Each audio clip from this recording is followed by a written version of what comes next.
All right, what's happening, everybody? Welcome to the afternoon show presented by ESEN. I'm Chris Gonzalez, joined by Tony Gonzalez, and we're also joined by Jay McLovin. How's it going, Jay? Hey, it's going okay. We're going to talk a little bit how it could be better. I'm sure in the show. Obviously, the Cowboys got some things going on. Hopefully, maybe they'll have some more things going on after we talk about in pre-show. So I know we're going to talk about that after we get through some Oh, other topics we got to get through. But other than that, man, it's not doing too bad. I'm a little upset with my mom. She could have given me the heads up when she went to go see some Astros players at Chick-fil-A. But other than that, I'm doing okay. It's a nice sunny 54 degrees, so no issues really. that must be nice, but big weekend in sports, and like you just mentioned, a lot of stuff going on right now. A lot of coaching stuff in the NFL. Plus, you got of course, championship weekend on this Sunday. See who's going to be in the Super Bowl here in a couple weeks. And you got, I Yeah. mean, you got the big story in that is you have the rookie Jaden Daniels in a AFC Championship game. If he wins it, they win this week, he'd have the most wins as a rookie in NFL history. Yeah, you're right. I mean, if he doesn't get offensive rookie of the year, I think somebody's smoking crack. I mean, the guy definitely deserves it. All right. He's having a very CJ Stroud season like last year, right? CJ came on the scene, he blew it up, but he is actually taking it one step further than what Stroud did because now he's in the NFC Championship game. Obviously, you know that Stroud lost it against Baltimore last year when it looked like they could possibly take it. So I think Jaden took what CJ Stroud did, put it up on one more level, and now he's in the NFC Championship game. And let's be honest, if we're talking honesty, I will say this. He's thrown for over 3,500 yards, not as much as Stroud did in his rookie. Stroud had a little over 4,100 yards, but still, he's much further along in the playoff hunt than what Stroud did. So you got to recognize Jaden Daniels. I definitely think he's a special kind of guy. I didn't believe it at first when Tross told me when he was at LSU that this guy is going to be special. I was like, I don't know. He's all right. I mean, he's not bad. I think he's going to be a good one. But now, hindsight's always 20/20, right?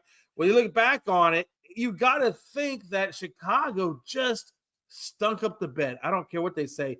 Jaden Daniels clearly was a true number one. And he obviously, for the Commanders' part, thanks to Chicago's blundering of that draft pick, they capitalized on it, and look where they are. Dan Quinn, you got to give that guy props. I think the Cowboys, looking back on it now, maybe the Cowboys should have hired him as the damn head coach and let McCarthy go much sooner, and they drug their feet. And now look what Dan Quinn's doing. He got a young quarterback. He's developed a young quarterback along with his offensive coordinators and quarterbacks coaches. And he's just looking like the best thing since sliced damn bread, Gonzo. Oh no, I agree. I agree with all that. I'm sure we'll talk a lot more about that once we start breaking down the two games. Oh, absolutely. I figured let's start with this though. Tampa Bay is mad because Liam Cohen decided after they were going to make him the highest paid offense coordinator in league history, he decided to go to a second interview with the Jags and then took that job. Tampa Bay's mad, said that he kind of done him dirty. To me, that's on Tampa Bay because, you offered him that, and I guess it was contingent with him not going to the second interview with Jacksonville. Right. Hey, you got to get that signed. You got to get that signed. I mean, and then Jacksonville panics. They fire their GM, and then Cohen accepts the second interview, and then Tampa's all mad. You got to get that signed. If that's your leverage, that if you go to that interview, you're not going to get it. I see why Cohen kind of kept it hush that he was going to go ahead and do the second interview because, hey, they're trying to strong arm me with that. If I go to this interview, I'm not going to get that. So I think that's more on Tampa for not getting them signed. Yeah, I agree. Let me ask you guys a question. Do you think that it seems the reason that he didn't want to go to Jacksonville before, some of it had to be because of the guy who was the a lot of manager. Yeah, a lot of people haven't want to work with that bulky. Do you think he's going to have a say? I'm not saying he gets the name, but he's going to have some kind of say so on who the general manager is going to be. Yeah, I think so. Plus, they gave him like $13 million a year or something. So I mean, they're paying him. So I would say that he's probably already knows who the GM is going to be. He probably came in there with, hey, I want, if I'm coming here, I want to bring this guy as the GM. And at first, Jacksonville was probably like, I don't know. And then I think Jacksonville panicked because that was the guy they wanted. And he's like, oh, he backed out of the second interview. He's going to stay in Tampa. So they said, fuck it, we'll get rid of Balky. And they did, and boom. Absolutely. And I think Tony, you hit the nail on the head. That's what I was gonna say, is that ever since they fired Balky, clearly, I mean, you don't take a rocket scientist to figure that out. Clearly, Balky was the issue. And once you fire Balky, he's all about it. Yep. I'm your head coach. Just get rid of the GM. Now you got to think, okay, so now that Cohen is there, which, by the way, I don't blame. Look, Tampa can't be too mad. You can't be mad when a guy is going for a head coaching job. That's the next level up. You can't be mad.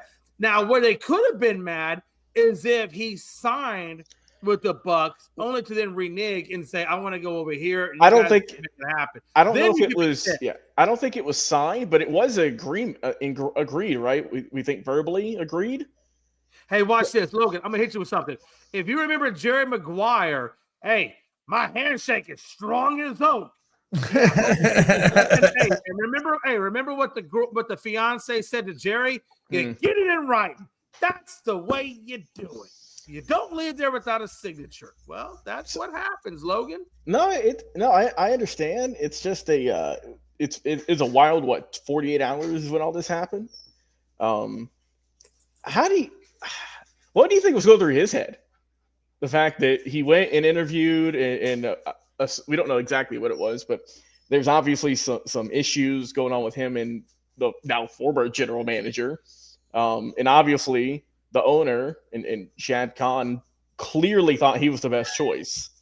Because I mean, they would not have fired him at that time when they did if they didn't think he was their best guy. Because let's not forget, they just fired Peterson, last week? And everyone was surprised if they didn't fire Trent along with him. They said, wait a minute, why would you fire the coach but not the GM when the GM has also not done a great job, right? He's drafted a couple of good players, but the Jaguars, for the most part, have not had a lot of success in recent years under his tenure. But now you see, obviously, that they're like, oh, okay, well, we've clearly believe in Cohn, and we think he's our guy, which it's a risky move because I will always be the first one to say I always take a flyer on guys who have never had any head coaching experience. Yes, he's been a coordinator, but it's a whole new ball game once you step up to that rank. And some guys sink, some guys swim. I can't tell you if he is or not because he's never done it before. I do know one thing, though, and that the NFL has a lot of younger coaches. I believe he's, 38, 39? The guy, Kevin O'Connell, he just got that big contract. He's around that same age. So, I mean, the NFL is definitely seeing a younger wave of coaches starting to take over now. And I guess, either they're hoping that they're going to be, the next, Don Shula's or Bill Belichick's or whoever, or Mike Tomlin's, or they might just be guys who are flash in the pan. But if you're Jacksonville, hell, what do you have to lose? And what I like about Cohen is he has to be pretty confident too, because he didn't just jump into the job. Like, he went to that first interview. Apparently he must not like Balky, and he was like, whatever it was. Hey, if I'm going to take a job, I want to do it my way and in the situation I want to walk into. Now they got rid of Balky. It looks like he's going to basically have pretty much control because he's probably going to get to pick the GM. So he's going they have an interim in place, but pretty much do it his way. Yeah, and I think that's big. I don't know the interim managers guy off the top of my head, but do you have that just for the moment, or do you keep him like an interim for the season, and then if it doesn't work out, then you go get a full-time GM? Because they're in a very, very weird situation because the NFL draft is in about 3 months, a little less than 3 months from now, in April, and I would want a full-time in-place GM, not an interim GM, as the guy who's picking for Jacksonville. What are they picking this year? Like, I know it's early on.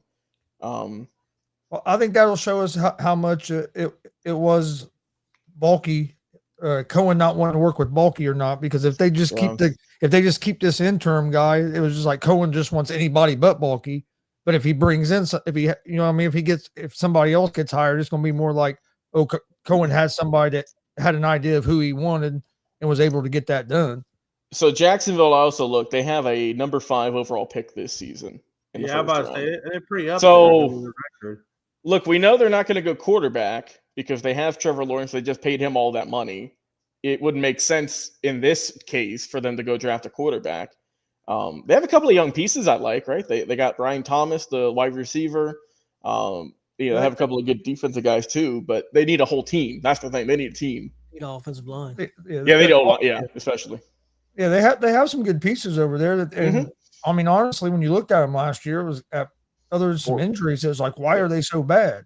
Yeah, 4-13, but they weren't getting like killed, right? It wasn't blowouts they were losing by, if I'm not mistaken. Yeah, they were competitive. Yeah, but I think, and a lot of people are saying, is Lawrence the guy? It's kind of hard to tell, right? Because he's kind of been dealt a rough hand. Like, he hasn't been just with a bunch of losers, but who does that compare to, though? I mean, that's one reason why I think why they wanted Cohen. I mean, who does that kind of compare to? Look at the quarterback at Tampa Bay. He had a rough time at Cleveland and other places, and now he helped turn it. I'm not saying it was all him, but he helped turn Baker around. I think that's what they're hoping. I think that's what they're hoping for in Jacksonville. Well, let's see. Trevor was drafted in what year? 21. He was drafted in 21, and I believe Jacksonville's had 2 or 3 head coaches in that span. Well, this would be the third. The third, yeah. So I mean, he had Urban Meyer. He had Urban Meyer his rookie year, God, and then since then he's had Peterson. So I mean, 3 head coaches in the span of 4 years. We'll just say, right? I mean, that's a recipe for disaster. Did Baker kind of have that too? He had a lot. Baker. Hey man, and I know a lot of people done said it, but credit to him. Someone who was a high draft pick, played well, right? Played well for the most part in Cleveland. There was that whole situation with, who was it? Odell Beckham's dad or something that was calling him out for something like that, for not getting his son enough catches, which we saw how his decline went. So I'm just saying. Yeah. Then he got shipped around to, where was it? It was Carolina for a hot minute. He had that he had 1 or 2 games with LA where he looked good. I think that was it. And then he ended up signing with Tampa, obviously, where it resurrected his career. And he might win, like a comeback player of the year or something like that. He deserves at least some reward, I think, for his performance. Cleveland screwed that up big time, moving on from him. Boy, that's a statement for that franchise, huh? Here's something Baker's doing right now. Right now, Baker's getting guys head coaching jobs. His offense coordinator last year, Canales, got a head coaching job in Carolina. His offensive coordinator this year is getting a head coaching job. So, hey, if you're offensive coordinator, you want a head coaching job, go Tampa. That's true. And he's always been a good quarterback, I feel. He's always been a hell of a gunslinger, right? He's always even in Cleveland, he wasn't bad. He was Cleveland's. That team was 0-16 and 1-15. He came there and got them to the playoffs. Would you say he's Cleveland's best quarterback in the last 20 years? And they ship him out of there. It's like, what do you think, Chris? Do you think he's the best quarterback in the last 20, 25 years? I don't know who else you could compare him to. Not many. Cleveland ain't been good. No. I mean, obviously it ain't Deshaun. Damn sure ain't Deshaun. No. But I mean, I'm having trouble thinking who else would be better in the last quarter century than Baker. Yeah, I'd have to look at their old quarterbacks. And that would take you a month. Well, Testaverde at Cleveland for a while. He was, I think. Testaverde was pretty good. I can't remember how good he was when he played at Cleveland, though. I think it's past 25 years, but Bernie Kosar, of course. Yeah, Testaverde was there he was there from 93 to 95. Speaking of Doug Peterson, I forgot he was the quarterback for the Browns for a minute. Yeah, I'm just kind of scrolling through these names here. Let me know if any of these guys are better. Deshaun Kaiser, Brandon Whedon, Colt McCoy, Brady Quinn, Charlie Fry, Trent Dilfer, Jacoby Brissett. Yeah, no. I stand by my statement. He was their best quarterback in the last quarter century, bar none. Real quick, When Jay become a Patriots fan? I think Jay stepped out for a minute and he turned his camera off. I think that's what happened. And our illustrious Frankie has it. He used AI or something to have it to where everyone's photo is going to be of the Patriots if you turn your camera off like that. See, so I don't know what kind of just witchcraft he's used. But Logan, you being a Raiders fan, let's move over to the Raiders for a minute. They big news with them. They hired Pete Carroll to be their next head coach. Dude, you being a Raiders fan, how you feel about that? I'm just happy we have a stable head coach. Hopefully, fingers crossed. Because God, it's been a rough life for me. I'm 27. The last time they were good was 2014, 15 with Derek Carr, young Khalil Mack at the time. They had some good years with Waller and the running back. I can't think of his name he's with Green Bay right now. Josh Jacobs. Josh Jacobs had some good years with them. Postseason success, non-existent. I was like 3 when they were in the Super Bowl, so I don't count that. When John Gruden beat them, but it's a 3-year deal, I believe, with an opt-out clause after 3 years. It is funny because Carroll's been retired for a couple of years, not super long. But also that funny, I was talking with a coworker today. He was just out 1 year. Just it felt like forever. It felt like a lot longer than that. Jeez. Yeah, it does, but yeah, just 1 season. Yeah, it does play longer. But what's going on, Glenn? I'm glad though, man, because I'm just going with this current iteration of the team, but since they moved to Vegas, they have not had a good head coaching just moniker carousel. Because look, we know it started with Gruden, and we know that whole situation where his emails got leaked and he was saying some not so favorable stuff, we'll say, and that got him canned. And now he's doing work with Barstool. That'll expired real quick. Yeah, that didn't work out great. There's a lot of hype around that too. Remember, because they got Antonio Brown for like 2 weeks, and then he filmed himself doing jumping jacks outside saying, "Oh, I got released. Thank God. Praise God." So I think that was just a curse at that time.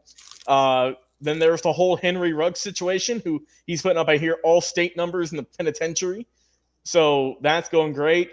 But head coaching wise, it was him. It was it Rich Bisaccia, I believe is how you say his name, who was the special teams guy in Green Bay for a minute. They had the good interim. That's the thing, is they've had good interim head coaches, just not full-time head coaches. Their guy would get fired, they'd bring someone over, and the interim coach would become the full-time coach, but it wouldn't work. Look just this past year with Antonio Pierce. He was good as an interim coach, but he couldn't get it done as a full-time coach. Yeah, I think that's why Pierce got the job, was because they didn't hire Rich, and they went and got somebody else, and it didn't work out.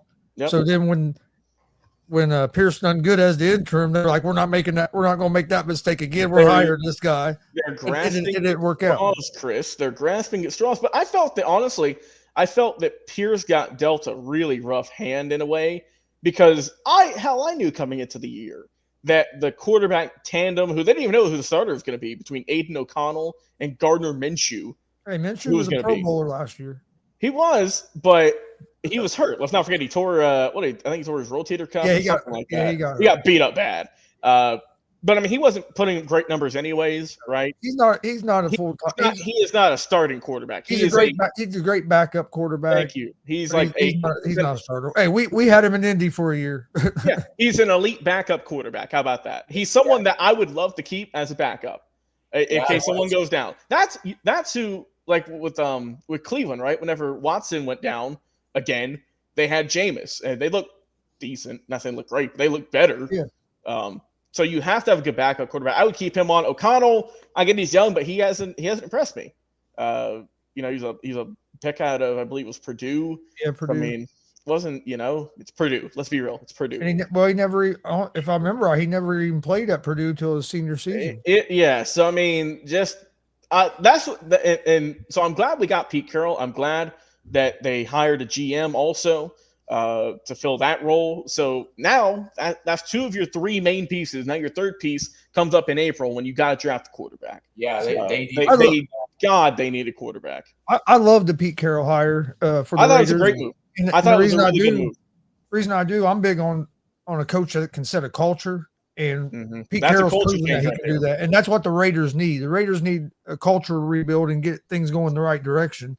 Yeah, they don't have the quarterback right now. They don't have all the pieces. They'll have to figure that stuff out. You got time. At least you got a coach that can come in and set a culture and get people working the right way. So I think let's be honest, though, right? I mean, Logan, you knew Josh McDaniels. I mean, I know you're going to give him a second chance. I forgot. I didn't even mention him. I don't even want to mention him. Hold on. But think about this, though. Even Pete Carroll got a second chance. Because if you remember when he was with the Patriots, his first stint in the NFL, it wasn't exactly the best thing in the world. So he wanted to go back to the coaching ranks, came back, last time with Seattle, and then got Russell Wilson and company and a great defense, and then turned it all the way around. So, I mean, I understand that the Raiders maybe wanted to give Josh McDaniels that second try, just like Pete Carroll got. But after that really kind of set you back in terms of growth. And then you went in and put Pearson there as the interim, and then you made him. But he wasn't really truly that guy, right? He was a good coordinator. He wasn't a good head coach. Now you like Gonzo said, now you got Pete Carroll, which does a couple of things, right? It gives you stabilization, which is the biggest thing, stabilizing the team. And then, like you said, he's going to implement that culture. Now it's going to be interesting to see how the Raiders draft this year. I did see a scenario. I don't know. There's no like actual truth to this, but I did see obviously just the internet talking. Also, I don't think we mentioned it. Pete Carroll's he's the oldest head coach in the league now. Yeah. Wasn't that 73? From Belichick being the oldest, but now he's retired. Now it's Pete Carroll because he's back. And to piggyback on what you were saying earlier about the Raiders grasping at straws, man. Hell, to be honest with you, they've been grasping at straws ever since they lost the Super Bowl to the Buccaneers. I told you, Glenn, my whole life we've been trying to get that brass ring. It's been about literally. By the way, Glenn, I'm glad you're on the show because Glenn. Look, look what I got up. Hold on. I see that bad boy. Let me get it here. Fabulous, so now I got that one. I still got my Zeke, but eventually, because in March, Elliott will be replaced with Arch Manning because I'm going to take Glenn's going to hook me up with the Arch Manning jersey, and then I will. Then it's good. I will be set, Logan. I will be happy, and I will be set. I got you. That'd be good. But hey, but real quick, the rumor I saw. Like I said, pure speculation. Guess who's a free agent and who loves Pete Carroll? That's a quarterback. Russell Wilson. I already know who you're going to say because I heard Russell Wilson. I tell you. Because McAfee and his guys was bringing that up on their show. Were they? Yeah, I was thinking Russell Wilson, Logan, but when you said it the way you said it, I wasn't thinking it was going to be that obvious. I was thinking he was just on McAfee's show like 2 days ago talking real highly about Pete Carroll as well. And I mean, the Raiders, they're not, we just talked about Jaguars, who are number 5 in the draft. The Raiders are number 6, but it just kind of depends on how the draft goes and if a quarterback falls to them or not. It's hard to tell because they're a little bit out of that range of that, top 3 where you can easily pick whoever you want. Well, this one, they might have to just see who falls to them. But Logan, will you be confident in either one of them quarterbacks? In which one? In Russell or any of them quarterbacks? No, he's talking about the draft. If it was a perfect world, Tony, the one I feel most confident with would be Cam Ward. Would you be willing to use a 6th pick to get Ward? Probably not. See, I think that's a stretch. That's just my opinion. Talking about a guy that we took a stretch on Richardson at 4. Right. Well, let me ask you this, Logan. If the Raiders don't, or if you don't feel that Cam Ward or Shedeur Sanders is the right fit for the Raiders, would you rather just see them trade down and try to pick up some draft picks to maybe get the quarterback you really want in next year's draft or the year after? Because you got to imagine, I think Arch only does 2 years. Yeah. I think he does 2 years, and I think he goes straight to the pros. And then you could have a shot at Archie Manning if you have enough draft capital when he comes out. So my 2 top quarterbacks in the draft is number 1 is Cam Ward, and number 2 I got Shedeur Sanders. But I would love to have Cam. I don't think he's going to drop to 6. I think Shedeur will also get picked up before 6. So I think that's the likely scenario. But I think you go out into free agency, maybe Russell Wilson. I don't know who else. I haven't looked at the pool, who all's available. But I don't trust O'Connell. I don't trust Minshew for another season. We saw how it worked. Right. I damn sure don't trust Marcus Mariota. So you got to pick someone else of a higher quality up, maybe who is a veteran that can go in there and that can at least, kind of just play the buffer for this season. That can, get you to a couple of wins, a couple more wins maybe. And like I said, if you trade and you build around the team, Jay, and you get, O-line or defensive players, that might be the best pick. And I'll be honest, I really think Minshew is the right guy for the backup quarterback spot. Yes. Okay. Thank you for that. You know what I'm saying? I think you trade O'Connell.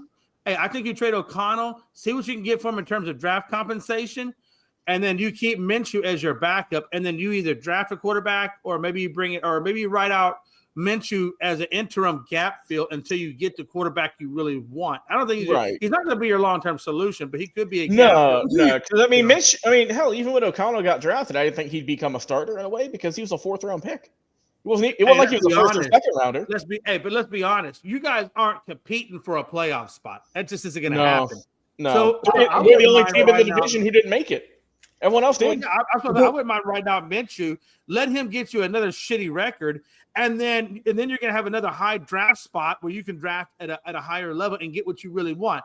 I hate to say that. I don't like saying the word tank, but at the same time, sometimes you're hurting yourself by trying to compete when you don't have a shot at the playoffs. You're actually setting yourself back because you're not getting the draft capital that can take you forward. If I'm the Raiders, with that, what'd you say they had the 6th pick? 6th overall. I'm taking the best available player I need at whatever position besides quarterback. And then with my next pick, I'm drafting Will Howard from Ohio State. I think he might be the best quarterback in the draft. I don't disagree. I think he might be the best quarterback in the draft. Hold on, guys. Are you trying to tell me he's better than Quinn Ewers? Oh yeah. I think he's better. By the way, that was my attempt at sarcasm. Yeah. Well, and that's the thing too, right? There isn't like a super deep quarterback class. There's a lot of guys in the draft, but I mean, you mentioned Ewers, you mentioned Howard, who before the postseason, he wouldn't have been anywhere near a draft board that high. Let's be real here. Right. But I mean, like I said, you got Shadur, you got Cam, but you have who else? Like Jackson Dart out of Ole Miss, a couple other guys, but like. To me, I don't know, man. Outside of those two, and then like I said, I like Howard and Ewers. I don't know, Jay. I don't know. I like Quinn, but I think Ewers tends to.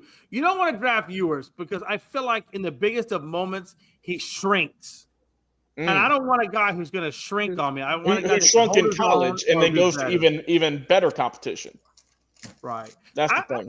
I think, if you picked up a Jackson Dart. Or if you picked up a Will Howard, like Gonzo said, in the later rounds or later picks, then that would be your gap fill, right? It wouldn't be your permanent. It would be your gap fill until you can actually get the right quarterback that you're looking for. I think Howard is going to be good in the NFL. I think he might be the best quarterback in this year's draft. I feel like as long as he gets drafted, Chris, to a good team, because I mean, hell, we know Ohio State, they just won a national championship. They have the best roster in football. Now, do we say that it's Howard who is, the main type talent? Look what he did last year. Look what he did last year at Kansas State. Look at the numbers he put up last year at Kansas State. He beat, and if I remember right, he beat Texas, didn't he? Last year, maybe or he beat somebody. He beat somebody. He beat a couple good teams last year. I can't remember who it was. It might have been Texas, but he beat a couple good teams last year when he played for Kansas State. Texas in there, Gonzo. Why peeing on my team, guys? I could have swore I heard him say that they beat Texas once the year before, but it might have been different. It had to be a different school. Now I will say though, Chris, I don't know if Will is going to go into the draft. He hasn't declared, and I did just see an article when I looked up his name. He did just sign an NIL deal with Dr. Pepper, so he might be staying in college. Yeah, he could, but the way he talked on McAfee show the other day, that he was going to the NFL. We'll see. I would be okay. I will tell you though, the only thing I like about Howard is he's an Ohio product, and outside of C.J. Stroud, he's the anomaly for me when it comes to Ohio State. Quarterbacks. They don't do well with quarterbacks, even though they look good. They never translate to the NFL very well. That's the only reservation Ohio, Jay. Howard. Played 1 year, won a national championship. He played 1 year at Ohio, so he's not like a full I mean, Ohio and product. I'll give you that. I mean, again, so I don't, when it comes to Howard, you're right, Gonzo. He's only got 1 year at Ohio, so he could be. He won't be as good as CJ Stroud. That's not going to happen. I don't think so. But he could be a good. I think he'd be a good gap fill, or he could be a decent. Like maybe he might be on a Baker Mayfield level of quarterback. Yeah, and After, Mayfield's good, but he's not elite. You know that he's good, but he's not elite. He's honestly, touchdowns this year. That's pretty damn good. Honestly, Jay, if and we'll do it for a future show, he might be getting up in that territory. He's top 10. He's better than Jalen Hurts. Easy. Top 10 easy. He's better than Jalen Hurts. Better than Prescott. Well, he is. I'm sorry. That's not why I'm laughing. Better than that coach has had in the last 10 years. But that's not why I'm laughing. I'm laughing because I wish that Philly sports guy was on this show so he could defend the Jalen Hurts comment. Jalen Hurts is not a top 10 quarterback. My reservations on Jalen Hurts is I'm not 100% sold on Hurts, but I'm not against him either because he does have these guys. He's not a top 10 quarterback NFC championship game, in my opinion.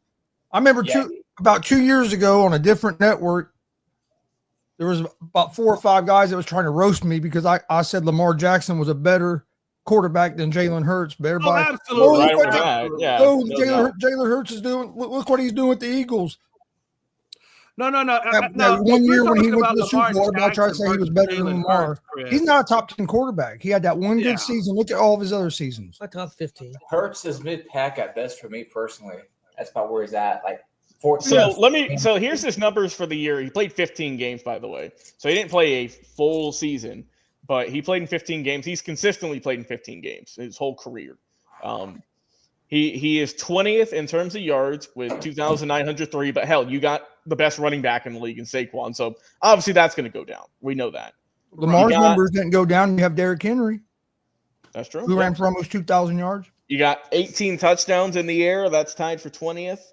5 INTs. That's tied for 72nd. And 65.6 QBR, which is 10th in the league. But he also, how many rushing touchdowns did he get this year? He got 14 rushing touchdowns. Yeah.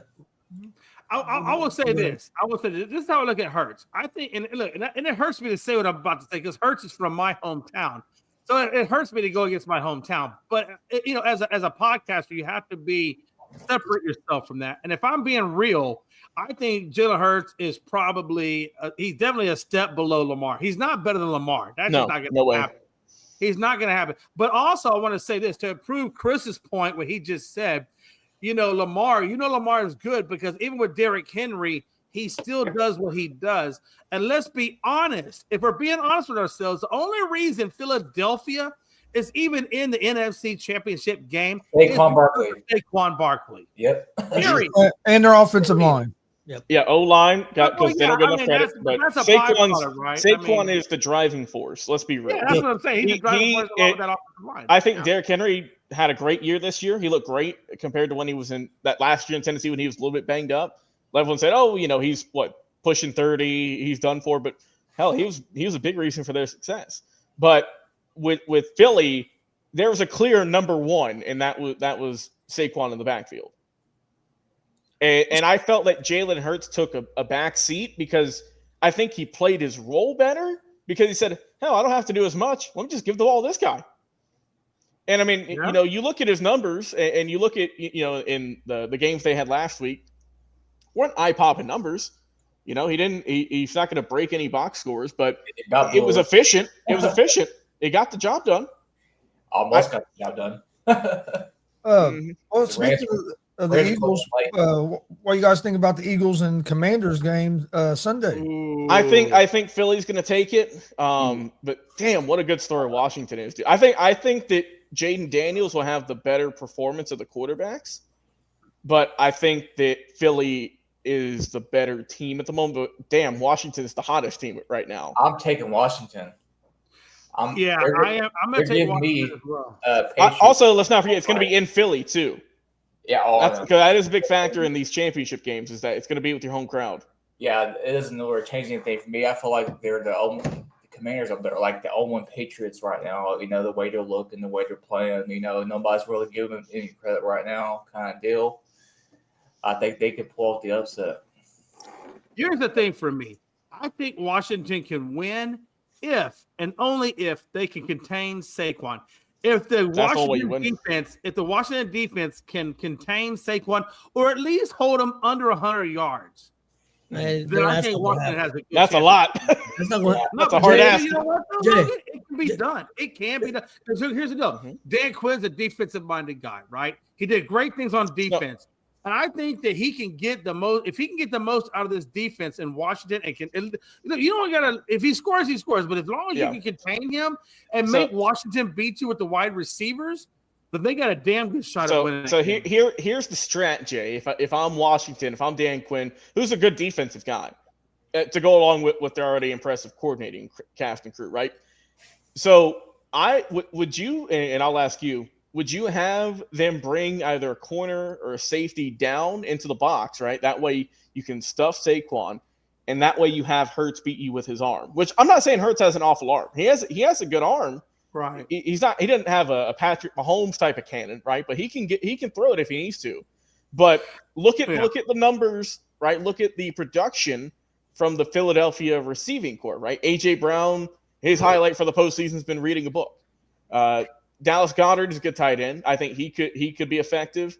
But let's not forget they got a Heisman winner on that outside too in Devontae Smith. Here's the thing for me. The reason why I like Washington so much is because Bobby Wagner is a very highly touted guy. Now, yes, Bobby Wagner is older. He's taking a step back. But here's the thing, Logan. This is why I think Bobby Wagner is the most effective. He is a great leader of that team. And if you got a leader that knows how to read an offense and knows how to do certain things, he can guide that defense. He's basically a coach on the field, and he can coach them on the field to put people in the right spot.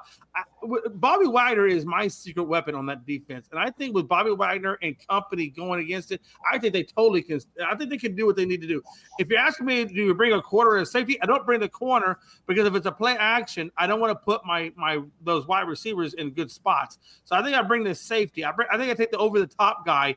If you're going to do that, I bring the over-the-top. I bring that safety down and use him and let the corners stay on the wide receivers. All right, so we got 2 picks for Washington. I got some about the running thing and about containing them. I don't think it's necessarily being under 100 yards. I think he's going to get his 100 yards. I don't think there's a way you're going to stop him. But the problem was they played twice this year. Barkley got 211 yards and 206 yards. In each game, so you can't let him run the 30 or 40 yard runs. You got to contain him to the 5, 6, 7 yard runs.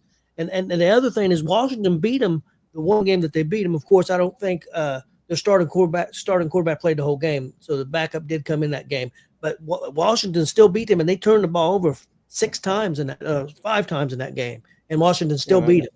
Yeah. But the other game that they played and they lost. Let me see. I think they lost by 8 points to the Eagles. Eagles played pretty well that game. Even the quarterback threw for 228, and that's the game that Barkley rushed for 206. But Washington only had 264 yards total offense in that game. But the key is one thing Washington does not give up. They've only given up 1 sack against Philadelphia. So they have a good O-line. I will say though that one of their guys on the line, Sam Cosmi, is going to be out. I think he might have been out last game, but I know he's for sure out this game. So that is the one that you lost. The over-under for Barkley rushing yards is 127. What a number that is. If they can hold that tells you how good he is, though. That tells you how good he is, though, Chris. If they hold him to 120 under 127, I think that's what they need to do. You know who the real losers are? The New York Giants. The Eagles they're the biggest losers. The Eagles are 6.5-point favorites. I feel like that's would you say that's a good spread? 6.5. I think that's fair. Yeah. I figured it'd be a little closer. I figured maybe like about 4. Yeah, maybe, but because Philly being at home. That's true. But over/unders at 47.5. I like the Commanders in this game, and the reason a couple of reasons I do. Like he just said, the last time they played, I know Hurts didn't play the whole second half, but they turned the ball over that many times, gave up over 200 yards of rushing to Barkley, and still was able to win the game. Yeah. Commanders have been playing a lot cleaner football here lately. And when it comes down to it, I think it's going to come down to a play at the end. And Jaden Daniels all year has been making plays in the fourth quarter. Absolutely. You ain't kidding, man. In these playoff games, a lot of time it comes down to which quarterback makes the play at the end. And I just trust Jaden Daniels more right now. So I like the Washington Commanders to cover but I also like them to win the game. One thing, too. Yeah, just ask our guy Mike Hughes about how Jaden Daniels performs at the end. Washington's got to do better in time of possession. They've got killed in time of possession both games. 24 minutes in the second game. That meant Philadelphia had the ball 36 minutes. In the first game, they only had the ball 27 minutes. So I think they got to even that up a little bit. Control the clock. Well, if Barkley's not on the field, and another thing, how healthy is Jalen Hurts? I mean, that dude. He had that knee injury, right? Yeah, he was limping around pretty bad toward the end of that last game. So, he was on something. How much is he going to be able to move? How much is he going to be able to move? Because him running's a big part of their game as well. Here's a couple of things I think. Right, number one, just like in the replacements, Jimmy McGinty told his players, "You are very dangerous people because there is no tomorrow for you." Right. Great. Now, I'm not. It sounds funny. The point I'm trying to make with that is this: the Commanders are playing with house money, right? They're playing with house money. Everybody was hyped up on every other team in the world, and the Commanders weren't even really supposed to be there. Nobody expected the Commanders to be as well as they are right now. So the fact that they're playing with house money means they have nothing to freaking lose. Nothing. Nothing. That makes them very dangerous people. The second thing I want to point out is this, and it was pointed out earlier, Jaden Daniels doesn't get rattled. He's a very poised quarterback. For a he rookie. always thinks he has an issue, or he always thinks he has a way to get back in the game, even when he doesn't, or even when he may not be in the game. When you get a quarterback that can manage their high-pressure moments with ease, and it doesn't bother him, and he almost relishes the pressurized moments, that is a very dangerous person. Yeah, no doubt. Okay, so I think I'm the only one going with Philly in this one then. All right, we'll see. I hadn't picked yet. Okay. I've been going back I just assumed you were going Washington. I've been going back and forth on this game. Come on, Chris. Tony, let's go. I do think the Eagles are going to probably win, but I'm going to go with my heart. I'm going to go with Washington. I'm going to go with there you go. Go with your heart. I'm going to go with my heart. All right, that's the NFC. We got the AFC. We got the AFC. This should be a great game. One key note to know about the Buffalo Bills is that their safety, is out with hip and back issues, which means the 22-year-old rookie, I forget his last name. I'm sure you guys can pull it up. But the rookie is going to get the start at that safety spot opposite of DeMar Hamlin. I wonder how that's going to play out for them in the secondary going against Mahomes. The rookie has played quite a bit this year, because it's going to be Christian Benford. Rapid did something earlier in the year. Somebody else, Dylan or something, Dalton or something like that. But they have the Chiefs as 1.5 point favorites. Bishop, thank you. They have the Chiefs as 1.5 point favorites at home. Over under is at 48.5. I think I'll go. I might go under on this. I might go under. If I was a betting man, I might go under. Well, let's see. The Bills are 4-1 in the regular season versus the Chiefs, but they're 0-3 in the playoffs against the Chiefs. So it's not like history has been on their side in the playoffs, right? I really do. I feel like there's something special, number one, about this Bills team. I do. I feel like I feel like the momentum is on their side a little bit. The biggest thing for them is going to be the officiating crew, right? I mean, we saw the Texans game. No, seriously. We saw the Texans game where officiating was an issue. How much of an impact will the referees have in favor of the Chiefs? Well, it's hard to tell. I'm sure someone's got stats out there, but don't worry, Patrick Mahomes will tell you in the playoffs. They don't. In the playoffs, since Patrick Mahomes been playing in the playoffs, the Chiefs average 30 more flags of playoffs than any other team. Ooh. I heard that stat yesterday. The Chiefs get 30 more. 30 more average, 30 more penalties. I don't know. I need to see the source on that one, Chris. No, because No, I'm saying penalties called for the Chiefs. Oh, for them. Okay, I'm sorry. Yeah, I thought you were saying against them. Again, okay. No, I heard you against other teams.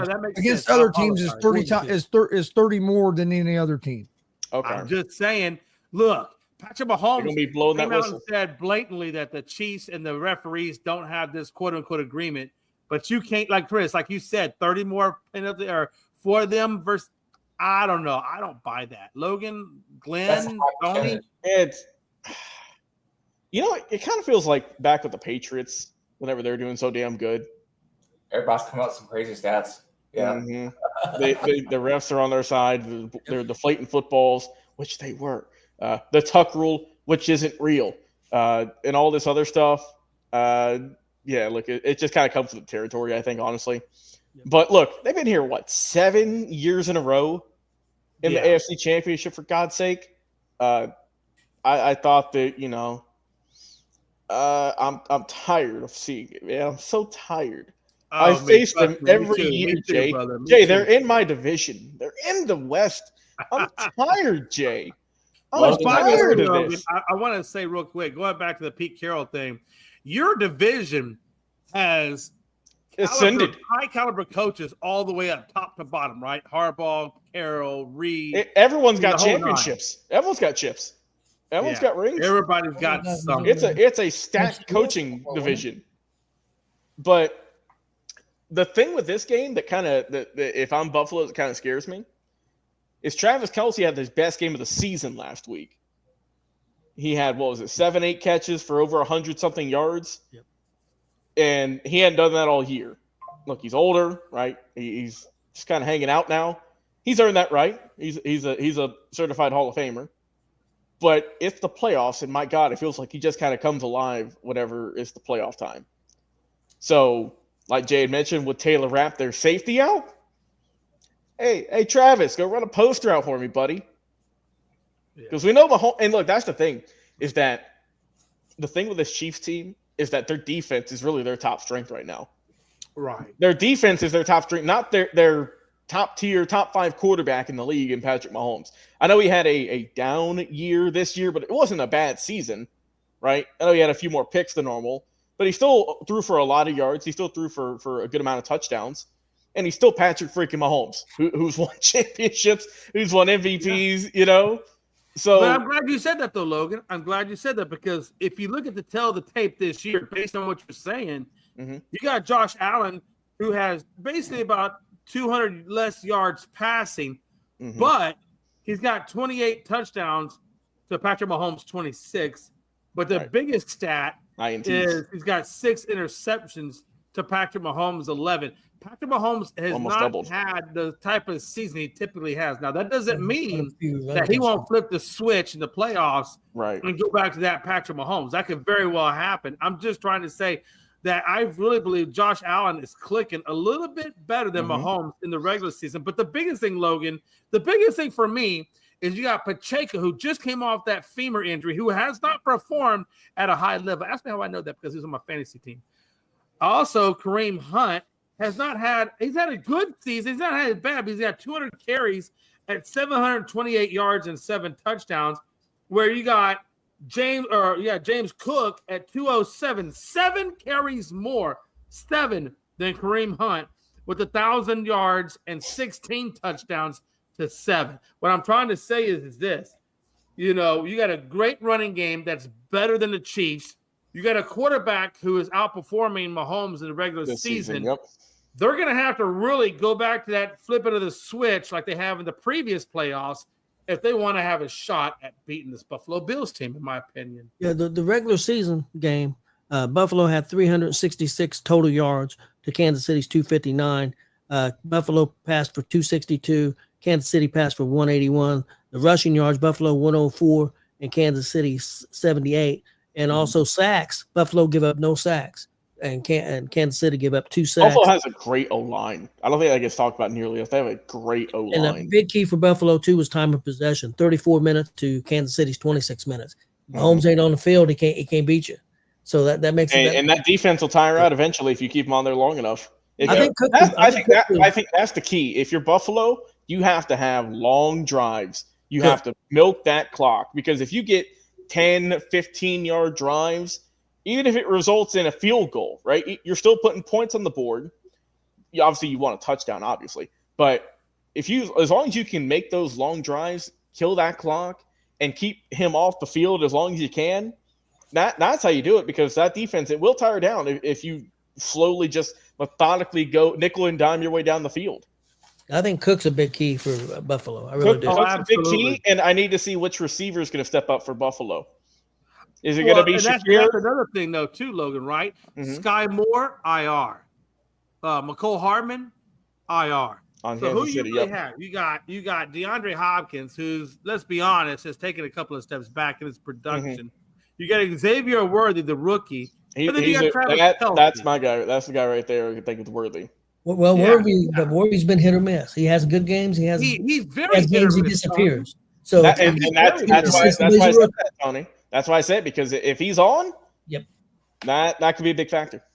So my thing is, look, if you know that Kansas City's run game is, let's just put it this way, right now because of injuries and other things, is less superior than what Buffalo has. Mm-hmm. And let's be honest, Buffalo has better wideouts right now, and you can say that because Kansas City has so much on IR. It really puts a lot of the pressure on this game on two people offensively, Travis Kelce and Patrick Mahomes. Those two guys, if they're going to have a shot in hell, have got to have the game of their freaking life in order to keep this offense, of course, get that offense afloat. And like I said, I think the defense is that's the number one item for KC. I mean, they can get you whatever you need, right? If you need sacks, which, like you said, Tony, in that other game they played earlier in the regular season, they weren't able to get to the quarterback.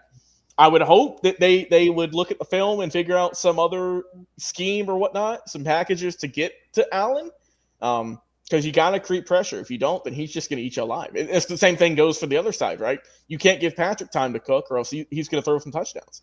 So the defense, and look, I always say defense wins championship. It's two of the best defensive teams in the league right now. Right. I mean, let's be honest. Speaking of defense, I think the Chiefs, if they want to have a shot at the Bills, Chris Jones, we all know Chris Jones and how impactful he's been for the Chiefs defense. He's going to have to step it up another notch too, and try to create some pressure on Josh Allen, and try to get hopefully get Josh Allen out of rhythm. Right? Could be. It'd be interesting. All right. Well, on this one though, I'm going to go Buffalo. You know, I've rode Buffalo every single game this year, and I'm going to ride Buffalo again. I still have Buffalo and Washington as my Super Bowl. For me, Jay, this feels like a boom or bust year for Buffalo. If they don't, this is like this is a smash the glass ceiling type of year, right? If you win this year, you finally knock down the beast, right? You move on to the Super Bowl. If you can't, I lose a lot of hope in Sean McDermott and Josh Allen and all those guys. That they'd be in the same boat with like Lamar Jackson. If you can do it in the regular season, but what about the postseason? You can't beat the boogeyman.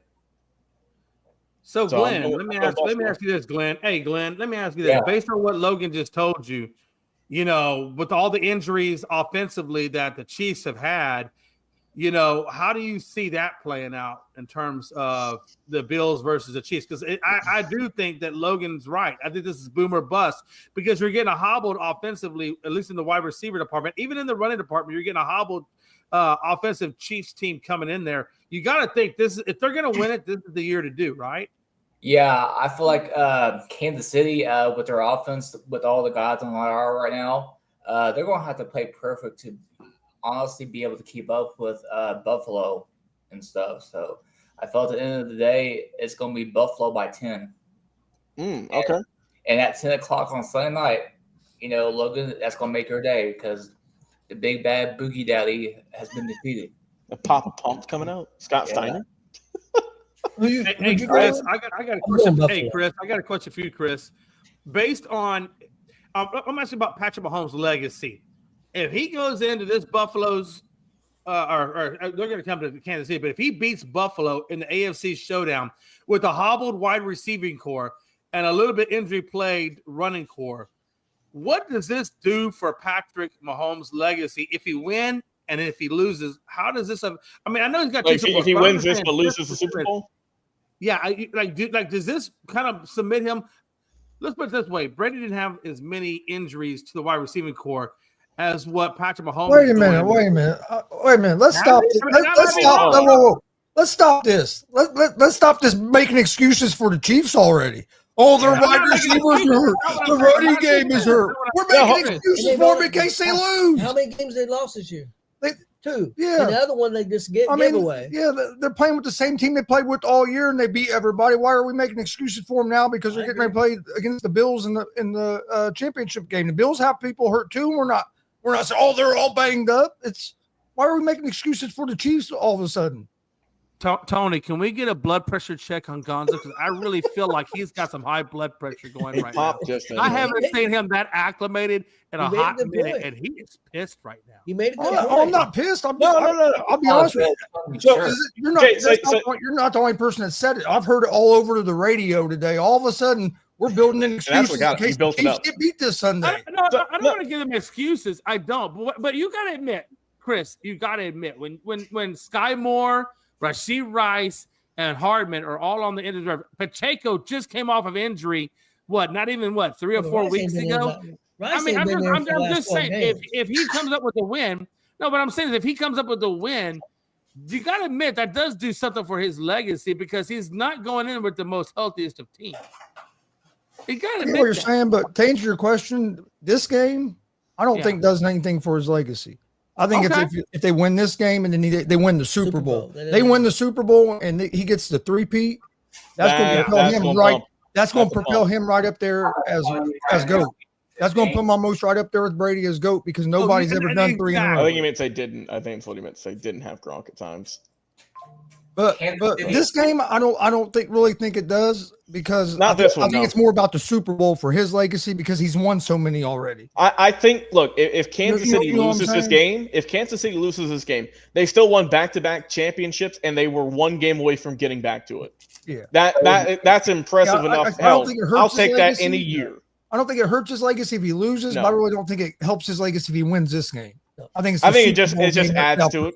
That helps his legacy. You know what I mean? It's just like because you could look back and say, okay, how many did Brady get to in a row? Do we know? Did he ever get the 3? I don't think he ever got the 3 in a row. Obviously, he didn't win, but I'm saying, did he ever get the 3 Super Bowls in a row? I don't think anyone has. Any team has, but the Bills with Jim Kelly. Bills. But winning him, but no, yeah, and if they did, we would have been talking about Buffalo a lot differently. So Frankie said Mahomes will never be on the GOAT level of Brady, even with a win. Like I said, win this game, that doesn't. No. So if they win the Super Bowl, I think he starts to get up there. Obviously you look at numbers. Now, Mahomes. Correct me if I'm wrong. Mahomes does have. If he wins this Super Bowl, if he gets this, so he has been the 3 in a row. That would give him 4, correct? Wouldn't that give him 4? I believe so. So he's only. If he wins this Super Bowl, he would only be 3 rings behind Brady. So to say that he's not getting there, never. I mean, so Mahomes is 29. He's going to be 30 in September. Brady played until he's 45. For God's sake, I don't know if Patrick's going to play that long. I don't know. Yeah, but it's tough to tell. Yeah. But on who I think is going to win the game, I like Buffalo. But I think one of the key matchups is going to be that we haven't talked about is going to be Matt Milano on Kelsey because Milano is a great coverage linebacker. Yeah. That's who's going to be on Kelsey probably a lot for the Bills. If he can do a decent job to try and slow Kelsey down a little bit, that's going to be big for the Bills. But I think the Bills have been playing a little bit better football. Yeah. The Chiefs find ways to win games. It's not always pretty, but they find ways to win. Yeah. But I think this is going to be the time Allen has his breakthrough moment in the playoffs. So just real quick, I looked it up. Mahomes is a 3-time champion. He's also a 3-time MVP in the Super Bowl. Yeah. Brady, obviously we know 7 times champion, but a 5-time Super Bowl MVP. So Brady's still up there. He's still number 1 for me. And don't get me wrong, but I feel like we definitely need to appreciate Mahomes and how many people he could knock off on that list of top quarterbacks if he does get them to it and win. You know what I mean? If he can take them for 3 in a row, which has never been done. Well, and the other thing, real quick, Matt Milano. He plays another 10 years. Plays another 10 years. Matt Milano that Gonzo just talked about. What about him? So Matt Milano, according to head coach Sean McDermott, said Friday that Milano, who is battling a hamstring and elbow, will practice in full Friday. Matty Glab of the team's official site reports. So okay, so he's gonna be play. Yeah. But I wonder if those He might not be 100%. injuries that he had are going to have an effect on him, like you said, going against Kelsey, which is their biggest target. Wait, and also he had some nagging injuries going in last week's game as well, and he looked pretty good out there. So you just never know. And also, Frankie will tie a bow on it, but that's a good point. Patrick did not beat Brady in the playoffs and Super Bowls. And a fun fact: the one year that Brady won the Super Bowl that he did not win an MVP for, that was Deion Branch when they beat the Eagles in 2005. Okay. Yeah. Okay. All right. So primarily Buffalo up here, and I'm the only one picking Philly. All right. We'll see, guys, this weekend. I'm excited for it. Last game of the championship before we get to the Super Bowl, then we get a couple weeks off. Oh, That man. sucks. Yeah, it's weird, the break in between the championships and Super Bowl. It's always just like that anticipation of waiting. This year the break don't bother me because of the Royal Rumble. Yeah, we got the Royal Rumble. But you got that to fix it. So Frankie's going with Philly in this one, in that game. Okay, all right. Oh, guys, what else is on the table? what else do we have? I see some news here, by the way. The Houston Texans have fired offensive coordinator Bobby Slowick after 2 seasons. Yeah, I saw about that. Via Pat McAfee show.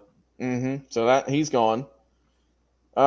He went from being last year being one of the hottest candidates to be a head coach to getting fired.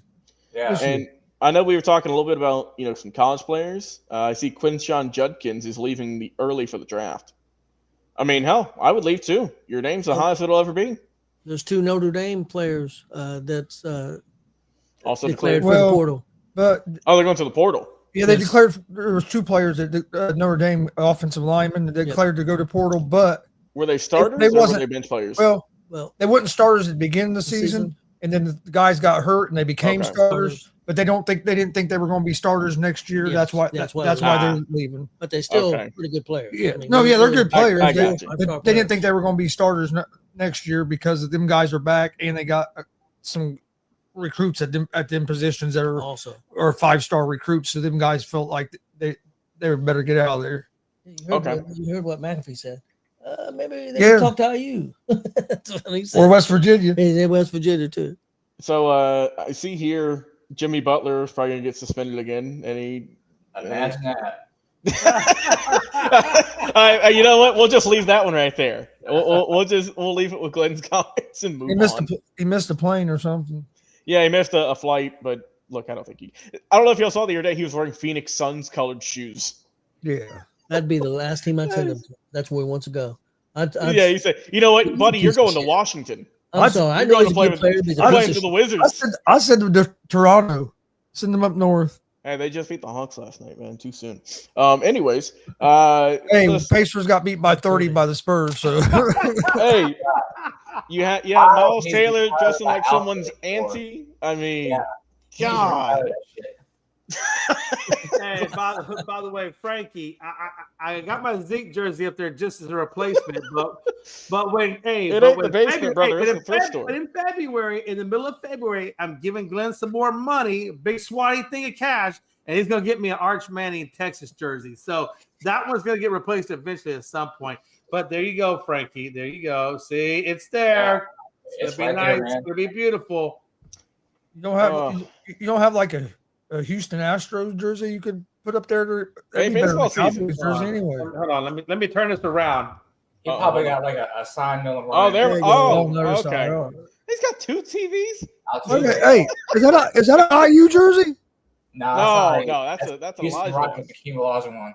Oh, okay. I couldn't see it for real. Oh, we got IU jersey up there. Like, I knew Jay by had a little did this dude really just say is that an IU jersey? Gonzo, did you really just tell me that? I thought maybe you had a little common sense and got a real team up there. No, because I got Olajuwon up there. It's no common sense. No, Olajuwon's great. No, Olajuwon's good. I like Olajuwon. But yes, to answer your question, I have 2 TVs. That way, when I have guests and I put a game on, I can see that TV and they can see this TV. That way, it's easy to cross pollinate. Okay. All right. Look, and I That's tell you, what man, you when I wanna was doing call this it. studio, I said, I'm Multi-TV doing this studio game. right. And eventually, I'm going to get Gonzo's butt down here and we're going to set up the equipment. Yeah. So, yeah. Okay. Hey, I got you. Guys, they announced the NBA All-Star starters the other night. If Yes, anyone they did. cares. Obviously, a lot of big names, as we know. But I'll just do a quick rundown. We got in the Eastern, we got Jalen Brunson from the Knicks, Donovan Mitchell with the Cavs, also New York Knicks, Karl Anthony Towns, Jason Tatum, and Giannis Antetokounmpo. We'll just talk about the East real quick. I thought it was a really good lineup there. That's a damn good lineup, I thought. 2 Knicks on it, leading the way, but boy, if I'm Minnesota, I'm a little bit upset. The fact that you trade away Towns, who was a great player, don't get me wrong, but now he's a starter for the All-Star game. That's kind of stings Did you a say little the bit. Knicks have 2 starters? Yep, Jalen Brunson and Karl Anthony Towns. Too many Knicks, not enough Pacers. That's my thought. Exactly. Oh, wow. Exactly. How many Celtics yeah. on there? Only one. Hey, look, I didn't even get any Rockets in there. Rockets got the second best record in the league, and I can't even get them in there, right? So, Sagoon, yeah. I don't know why Sagoon is not in there. The guy averages like almost 30 points and gets rebounds. And Jalen Green, how is Jalen Green? But here's the West, Jay. Here's the firepower you had to go up against. Didn't get any in there because off. Yeah, so out west you got Steph Curry, Shai Gilgeous-Alexander, Kevin Durant, LeBron, and Jokic. That's an all-star team right there. Hell, I'll tell you that much. Yeah, it's hard to break through the West because there is so many good players in the West. Right? Also, LeBron's made 21 straight all-star games, which is. I got a question. You said that the Houston player you was talking about averaged almost 30 a game. Yeah, Sagoon, however you want to say his last name. Averaged almost 30 a game. What the hell's LeBron having? Probably like 27. Yeah, he averaging that many this year. Let me look. Out of the starters in the West, if there's one that you could really say that shouldn't be a start, or want to make a case that maybe not be a starter, to me would be Steph Curry. And I hate to say that because I love Curry, but if you look at his numbers haven't been Steph Curry numbers. So right now, Curry on the year, he's 26th in points with 22.6. Rebounds, I don't really care for rebounds for him, but just under 5. 16th in assists with 6.3. Field goal, just regular field goal percentage, 44.8. And his 3-point percentage is worst of his career. 40.7, which is, one tick lower than last year, which was 40.8. By the way, Gonzo, I misspoke. Sagoon is averaging 20 points a game, 10.5 rebounds, and 5 assists. So I mean, if you were going to have somebody that wouldn't be a starter, he could be a bench guy. That's a bench guy. Yeah, he's a 20, 10, and 5 guy. So I looked it up too. Jay LeBron, 23.6, 7.7 rebounds, 8.9 assists. His assists are 4th in the league, by the way. Pretty good, yeah. That's great for 40. Yeah, that's what I'm saying. Oh, he's doing this at 30. If there was one, I would change. I would say, hey, you might be able to change it. Been Curry, but and like Frankie with a good point here. He said Curry's only an all-star because in San Fran. Yeah, and it's also fan voting and stuff too, right? I believe, or is it they pick them or whatnot? I don't know anymore. Yeah, Glenn, I have a question for you. How many Pacers do you think will get any Pacers on the All-Star team? Like Hallie? It should be Hallie, but. At least it should be at least Hallie, but if you want to throw in another Pacer in there, probably Pascal Siakam. You don't think Mathurin has Mr. Spin Move? I don't think Mathurin's done enough. He's had a great year so far, but he's not set the world on fire. Also, they have not revealed the bench yet, I don't believe, so we don't have that yet. Yeah, that's where the Rockets, the Pacers, the Hawks, all these guys. That's where we're gonna be at. Hey, seriously, the Rockets do have a really good bench. We have a really good bench. The Hawks will get Trae Young, and that's probably about it. Maybe Jalen Johnson potentially, but I think Trae Young for sure. I haven't watched the All-Star game, and I couldn't tell you how many. They keep changing up the formats. Yeah, this year's gonna be. It's a 4-team like tournament, mini tournament. Yeah. I will say we talked about it the other day. with the slam dunk contest. I forgot to mention this, by the way, Chris. A G Leaguer's won it back-to-back seasons. So someone not even in the league has won the NBA slam dunk contest. And he'll probably win it again this year if he gets in it. I'm pulling up a list here of the participants on USA Today. They announced another guy the other day, who I'm sure it will get you off your seat. It was two guys. I didn't know either one of their names. Yeah, but they announced one more. His name is Andre Jackson. Yeah, that's who I heard that yesterday. I didn't know who he was. Andre Jackson Jr., who was with the Milwaukee Bucks. Would you like to know Andre Jackson Jr.'s stats for the year, guys? 5. Actually, Glenn, you're giving him better credit. He's 3.6, 3.1, and 1.4. So maybe did you add in an extra high five or an extra towel given to Giannis or someone? Is that stat padding? He could probably get to 5 at that point. Bump him up. What are we doing? What are we doing? Hey, listen. I am curious now. I'll tell you, might as well have Glenn in there. Yeah, Glenn, get in there. Get a trampoline. You win the dunk contest. He does, Glenn. Hey, if a guy in the G League can win it, so can Glenn. Glenn is the luckiest SOB I've ever met in my life. I mean, literally, this is the luckiest. Glenn is the kind of guy. No, I can't say that. I'll tell you that off air. Yeah, that's fair. That's something you type in the private chat. Yeah. Hey, but no, seriously though, Frankie does say that Bron is having 40+ points at his age. Let me tell you something, Frankie, and I want you to hear this, and I want you to hear it good. He's getting 40 in a soft ass. Oh boy, here we go. No, he is. It's a soft league. He's still a great player. Ain't taking it away from it. It is a fucking soft league. Come on. How good of a player he is. But there's no freaking way in hell, if you go back in them days, when Robinson, Elijah, when all of them were playing, Shaq, and all of them were playing, there's no way in hell he's averaging 40 at that age. At his age, there's no freaking way. And I'll put my freaking paycheck on that. He's not averaging 40. No, he'd be getting beat up. Put my paycheck on that. So let's not get too attached to the narrative that Bron is. Oh, he's getting 40 points at this age. Let's keep it real. Let's just be real for once and cut the bullshit. Okay, let's just cut the bullshit. Should we? Hey Jay, we need to check your blood pressure. Yeah. Hey, Frankie. I'm right at about 148 on my pulse. He said another. Sleepy Joe is Sleepy J. Oh, okay. Sleepy J. Yeah, and tranquility, all that stuff. See, you know what? See, this is where I'm in a pickle because I want to tell Glenn to go F off, but I can't because he's my Saudi Arabian jersey exchange guy. So I can't.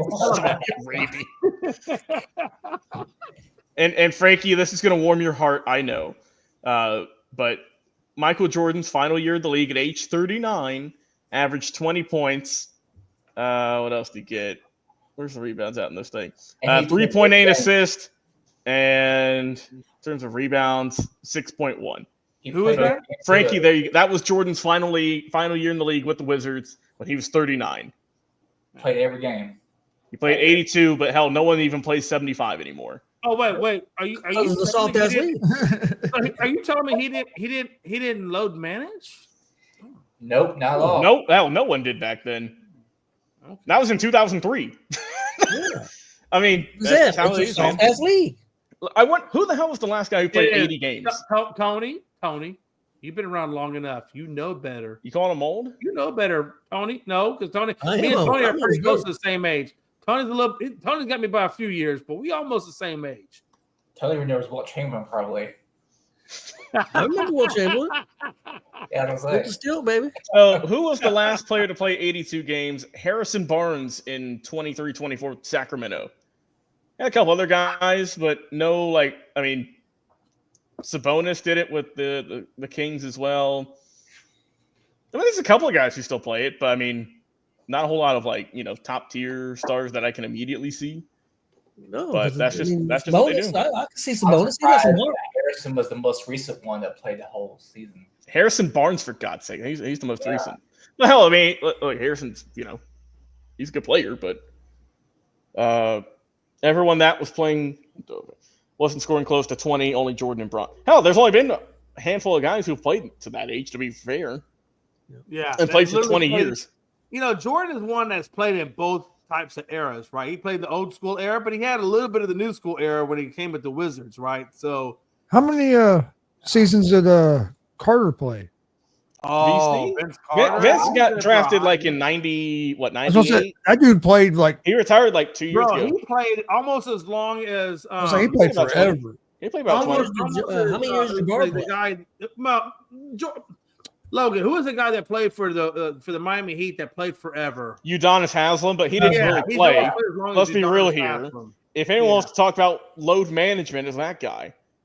He played 5 minutes. I mean, he never played like played. he played what 3 games a year.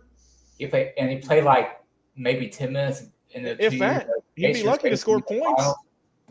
His whole hell, I remember they subbed him in one time just to punch a dude, and that was it. Yeah, they subbed him in to get in a fight. Because he was like, hey, you know what though, Jay? He's still getting his jersey retired. Yeah, Vince Carter played 20. Retired. Vince Carter played 22 years. Ooh. Yeah. I saw him play in Atlanta right before COVID. And that was in January. I remember seeing him when he was younger. Man, that dude was. I remember seeing him. I got to see him live. That dude was huge. Yeah. Gonzo, when you can put your elbow and you're hanging by your elbow in the rim, I mean, that just kind of tells you all you need to know about Vince Carter. But let's be real though. I think his person, he was huge. He was ripped. I still think his best dunk was in the Olympics against that like 7'7" French dude, where he just jammed all over him. Was that in 2004? No, I think that was 2000. Yeah, I knew it was one or two. I want to say he had one. But by far, look, I know there's other ones, but he's the best dunker in the league all time for me. I mean, look, you can throw other guys in there, but he was doing it with stuff no one's ever seen. He was doing the 360s, like you said. He got the honey dip. Yeah, I don't think anyone could beat that. Kareem played 20 years too. Kareem, okay. Kareem also had like shot knees half his career. Robert Harris played a lot of years. Kareem because when Kareem played in that one kung fu movie, I think it was with Bruce Lee. Yep. Enter the Dragon or something. I was like, yeah, this dude's badass. And the other one is badass was Wilt Chamberlain. When Wilt Chamberlain played and Conan the Barbarian, you the boys. Hey guys, I came across this article. I wanted to bring it up to you. Pair of high school students, high school athletes, brothers, and I'm going to butcher the last name, so I apologize. Nicholas and Dylan Kachkakan. They set a high school boys basketball single game record, 102 points and 35 assists. One of them got the 102. The other one, I'll read you the stat line. So for Dylan, no points, 35 assists, 13 steals. For Nicholas, 102 points, no assists, 48 of 60 made field goals.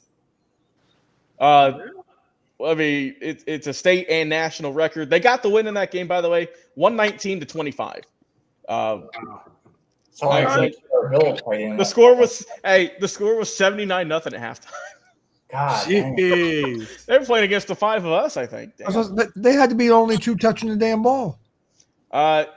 So someone said that the head coach said that Nick scored 102 points in just 22 minutes.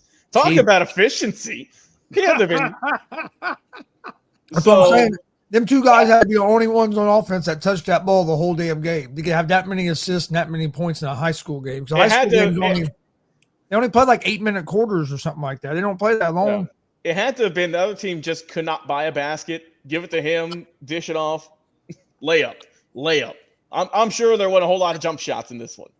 Hey, by the way, since Glenn is on the show with us, Glenn, if you got that belt, put that Throw bad boy on the screen. You took the championship, so put that bad boy on the screen. Give me just a second here, guys.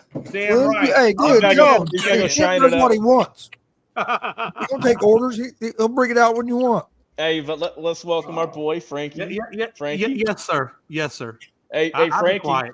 He hurt. He we were talking about LeBron, and he came running. I don't give a shit about LeBron.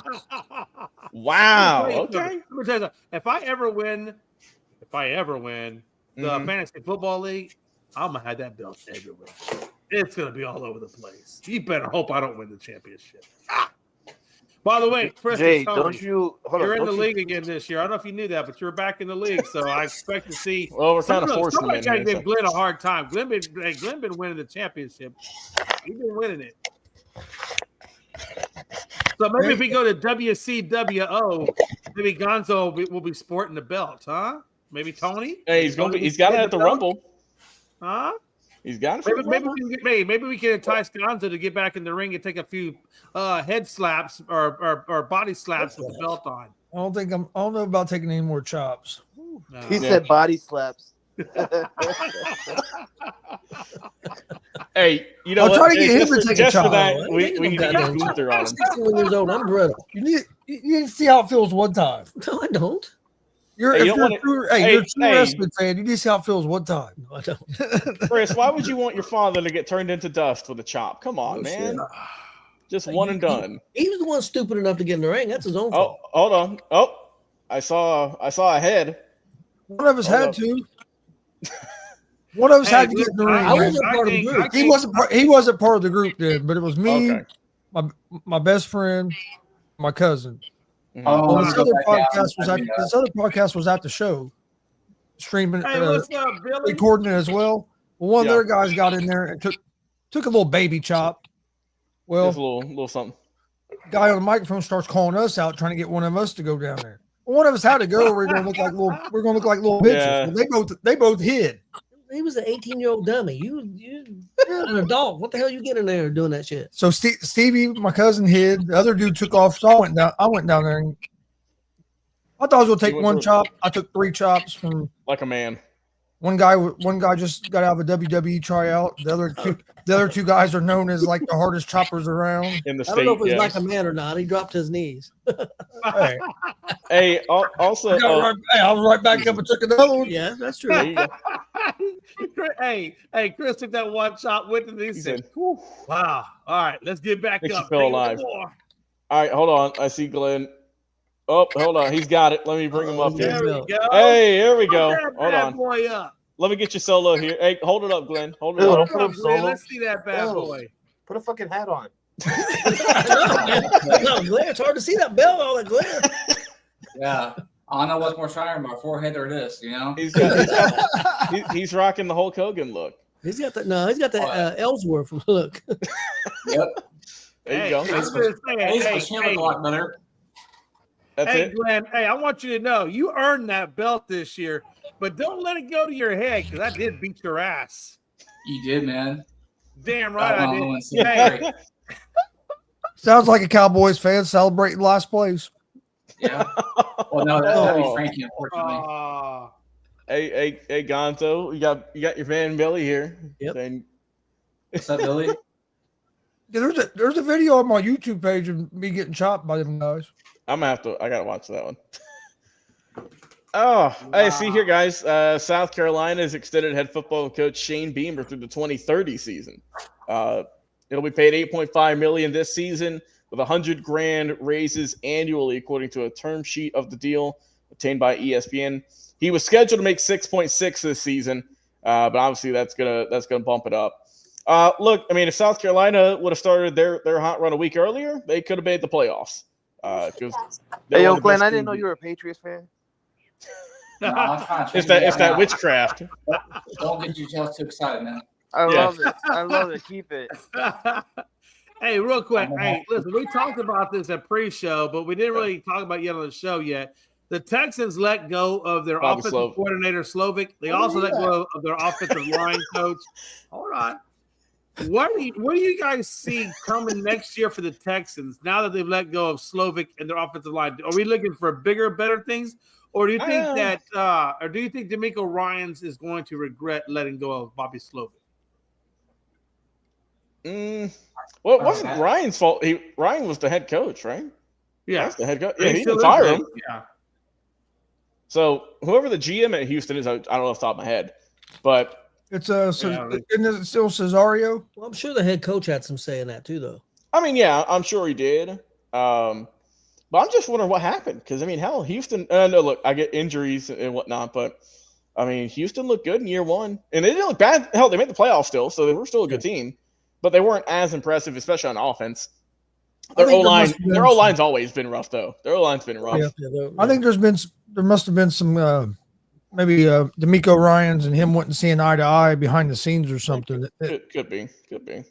That's the only thing I could think of. Because like I said, he was like being talked about as like a head coaching candidate last year, and then all of a sudden now you fire him, and it was talking about how good he was with the. Hey Jay, Dak is headed to the Texans.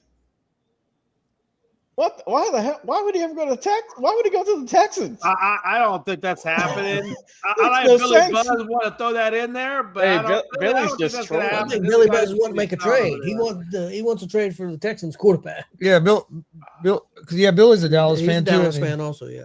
So he just wants something better. I understand. Yeah, anything would be better at this point. Maybe man. Hey, listen, I know. I forgot you're a Cowboys fan as well, so I can't ask you that question because you're a Cowboys fan as well. I was going to ask you who you'd rather have, Dak Prescott or Anthony Richardson for the Colts, but I think at that point Glenn would rather just watch NASCAR. I say the hell with them both, man. I'll take Prescott. I'll take another game to watch. I would take Prescott at a different price. I'm not giving him no 65. I ain't giving that money. No, hell no. A cheaper Prescott I'll take because he's proven that can be in the league and be productive. But I'm not paying him no $60 million a year. Real quick. So Ryan basically felt about the Texans offense needed to improve after a disappointing season as the unit ranked 18th in scoring at 22.1 and 16th in total offense at 329 yards a game. The most alarming aspect of the offense was pass protection. Quarterback C.J. Stroud took a beating of 52 sacks, second most, and was pressured on 38.6% of the dropbacks, third most, according to Next Gen. Damn, the fact they got where they're at is impressive enough. Well, yeah, I mean, so I think, like you said, I think that had a lot to do with it. Yeah, I think the offensive line coach I see, but I mean, the offense was hurt because, I mean, look at all the receivers they lost. Oh, absolutely. I mean, Tank Dell was out for a minute. They never really had Stephon Diggs. Basically, he was there for half the season. And the one guy got. It was really just Nico Collins, and that was it for the most part for name guys. Yeah. Joe Mixon, hell, was probably the second best player on their team. Well, I mean, some might even say best. Because Stroud struggled at times, but hell, when you're getting sacked or pressured, what was it, like 36 or 38% of the time like that, it's hard to do anything. Yeah. But yeah, I mean, hey, I kind of, I can see why they went with that change. They want to shake things up. They know they have a young core right now. Sure. So I'm not surprised by it. Hey, also, I thought it was kind of important to point out, since it's been in the news a lot, Patriots Jabril Peppers was acquitted of assault and battery. And cocaine possession. Frankie, get your guy. He was acquitted. Wonder who Jones Did he say he was acquitted? He was acquitted. Jabril Peppers on Friday in his assault and battery trial. Yep. So, yeah, he was acquitted. Says Peppers finished testifying early Friday by denying that he choked or shoved the woman who had made the accusation against him. Peppers, who was first took the witness stand Thursday, had been on trial on charges of assault and battery with a dangerous weapon. So this wasn't necessarily the cocaine. This was just specifically on the assault and battery charges. Sounds like if he didn't hit, he must have quit. Oh, good. There you go, Glenn. Yeah. Okay. If the glove don't fit, you know what I'm saying? But what do you think he gets back in the league at this point? You think so? You think he's good? You think he gets suspended by the league? I don't see why he does. I think he'll probably get suspended for the drug use. Yeah, he'll get suspended for sure. The NFL will pop him for that. I could see him getting suspended for like half a season. So 8 or 9 games. But I don't know, because just because you get acquitted in court don't mean they'll let you back in. Look at Trevor Bauer. He's still blackballed from baseball. He was acquitted. Never proven guilty of nothing. Every day I see him post on Twitter. Hey, let me tell you this: if Michael Vick can do all of what he did with those dogs and still come back and play in the league, now he's a head coach. Yeah. Now I will say this though: the counter argument to that point would be Ray Rice, because Rice did what he did, and he never saw the light of day again. So No, that's what I'm saying. I don't look. Yeah, I don't So he's believe a Steve Howe of baseball. Anyone know that reference? He's the Steve Howe. It goes over my head. Damn, Billy, that's over my head too. Unless Tony can figure Tony, it out. you probably saw him in his prime. I don't remember what he's talking about. Steve Howe apparently, unless this is a different one, is a musician who's 77. That's a different one. That can't be right. That can't be. There was a Howe play baseball. I remember him, but I don't. Jeff his rookie card. No. Hey Frankie, come on, he's a Yankee. Steve Howe, I'm still relief pitcher. I'm sorry, I'm still confused with the fact that Jay really tried to compare Mike Vick with Trevor Bauer. I mean, that's two different things. You should have. I understand it's two different things, but still. No, you could have. If you wanted to do that type of reference, you should have said like Ray Lewis or something, or Ben Roethlisberger. No. Look, there was a lot of controversy. Yes. There was a lot of people that were majorly upset with Michael Vick. If you don't remember that, go back and look at the tape. There was a lot of people that did not like that. Right. He did go to jail for it. Peppers ain't going to jail. He got acquitted. He's not saying he's off scot-free, but he ain't going to jail for it, it seems. Logan, how you feeling about your baseball team's big pickup? I'm glad we did something, Tony. Damn, I thought we were just kind of gonna hang out. I'm glad we picked up Profar. Okay. So a lot of people in the league were cokeheads back in the day, Billy. And also Steve Howe, by the way, I looked it up. Yeah, I bet yeah. He's a cokehead. That thing they were sniffing in the dugout wasn't that little powder substance. Oh, they were they were putting stuff in coffee. They were putting stuff in coffee in the clubhouses and shit. They're putting Quaaludes in their Gatorade or whatever. According to this, it says Steve Howe was featured 7 separate suspensions. He was suspended 7 times for drug abuse, alcohol abuse, and criminal behavior. Oh, he's a gangster of baseball. He's a gangster of baseball. Steve, that's the Tony Montana of baseball right there. Hey, you know what I'm saying? Get that man into the Hall of Fame, please. Nah. Hey, also, just real quick. I need to see that. I'm glad that we got Profar. He had a really good year last year with the bat.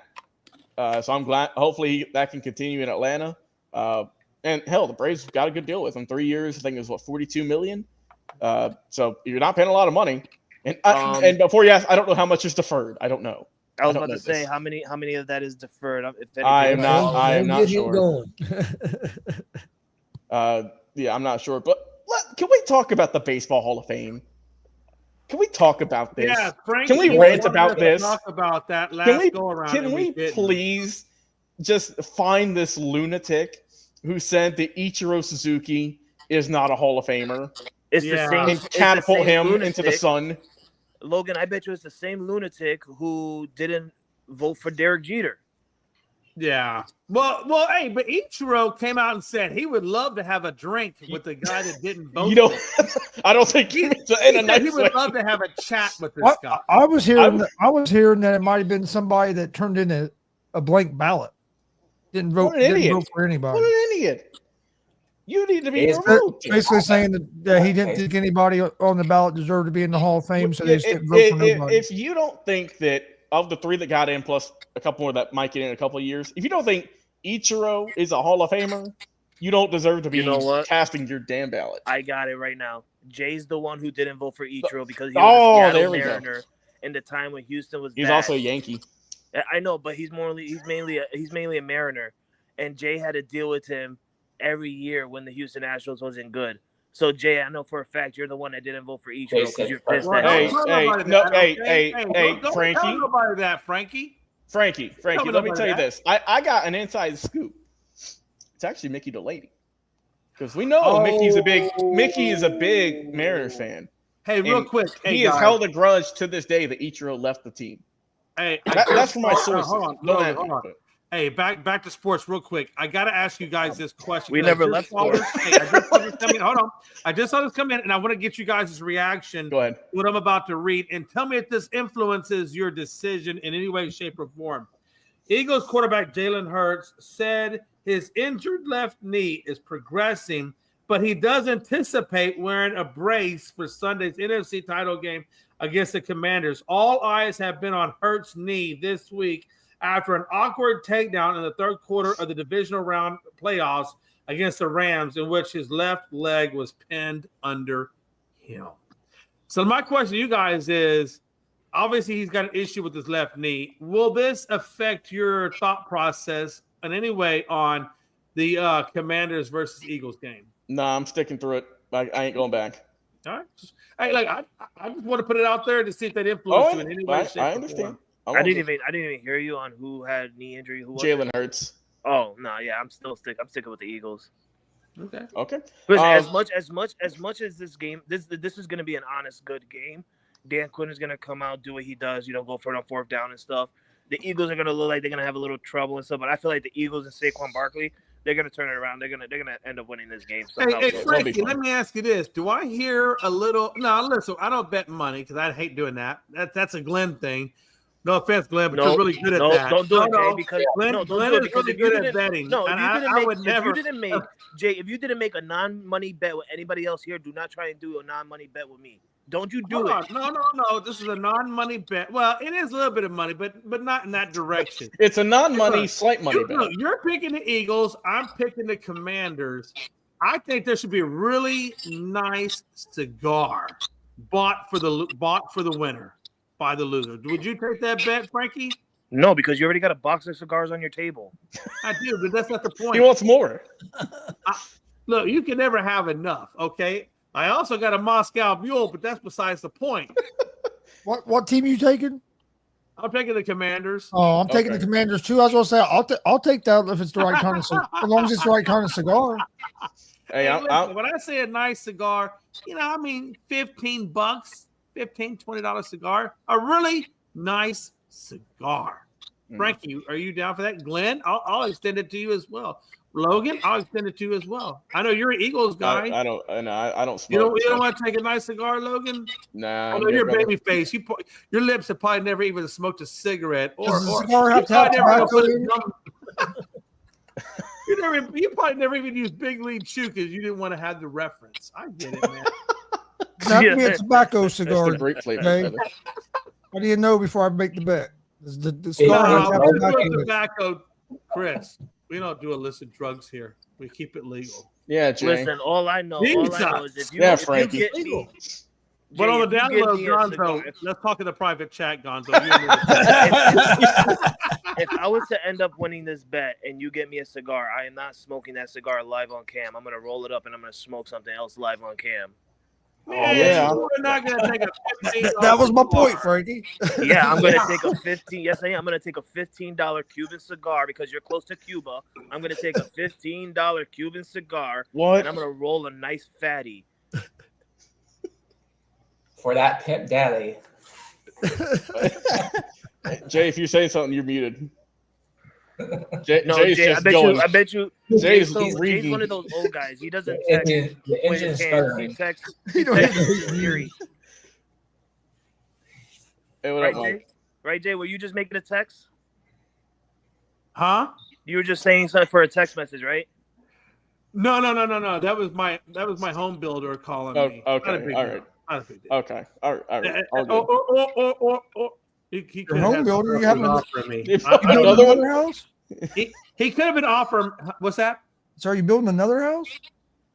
No, I'm not building another house, but me and him have a pretty good relationship, so we still talk and stuff. We talk a little business here and there. I might be building another house with him, but that's not going to be for me. That's going to be more for passive income. Frankie. It's going to be more for Frankie. So I want to go through this because we were just talking about baseball with Ichiro getting screwed out of that one guy. CC Sabathia made it, and also Billy Wagner. I felt like all three of those deserved it. Jay, our guys are in the Hall of Fame. You did it, boys. Hey, real quick, I don't know if I put that. Oh, you already did that one. But Mike Hughes said, "Build another house before building that O-line in Dallas is crazy." Yeah, Mike.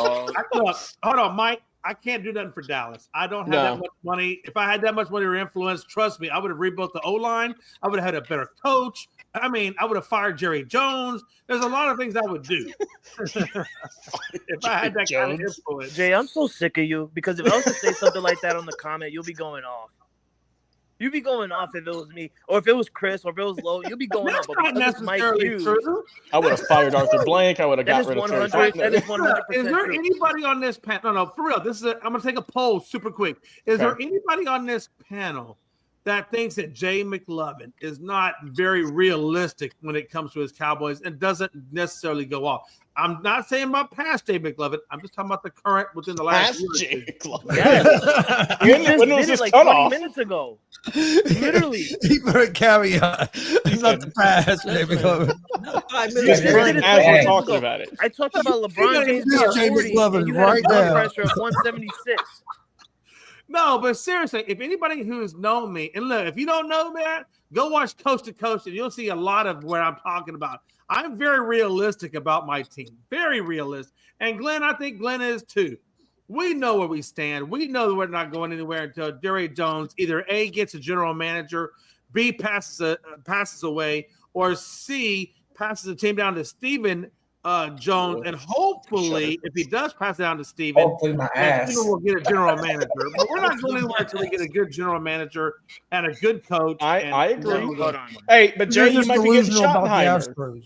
Hold on. I'm not saying you're not a realistic person with your team because you have been realistic with your team the last couple of years. You really have.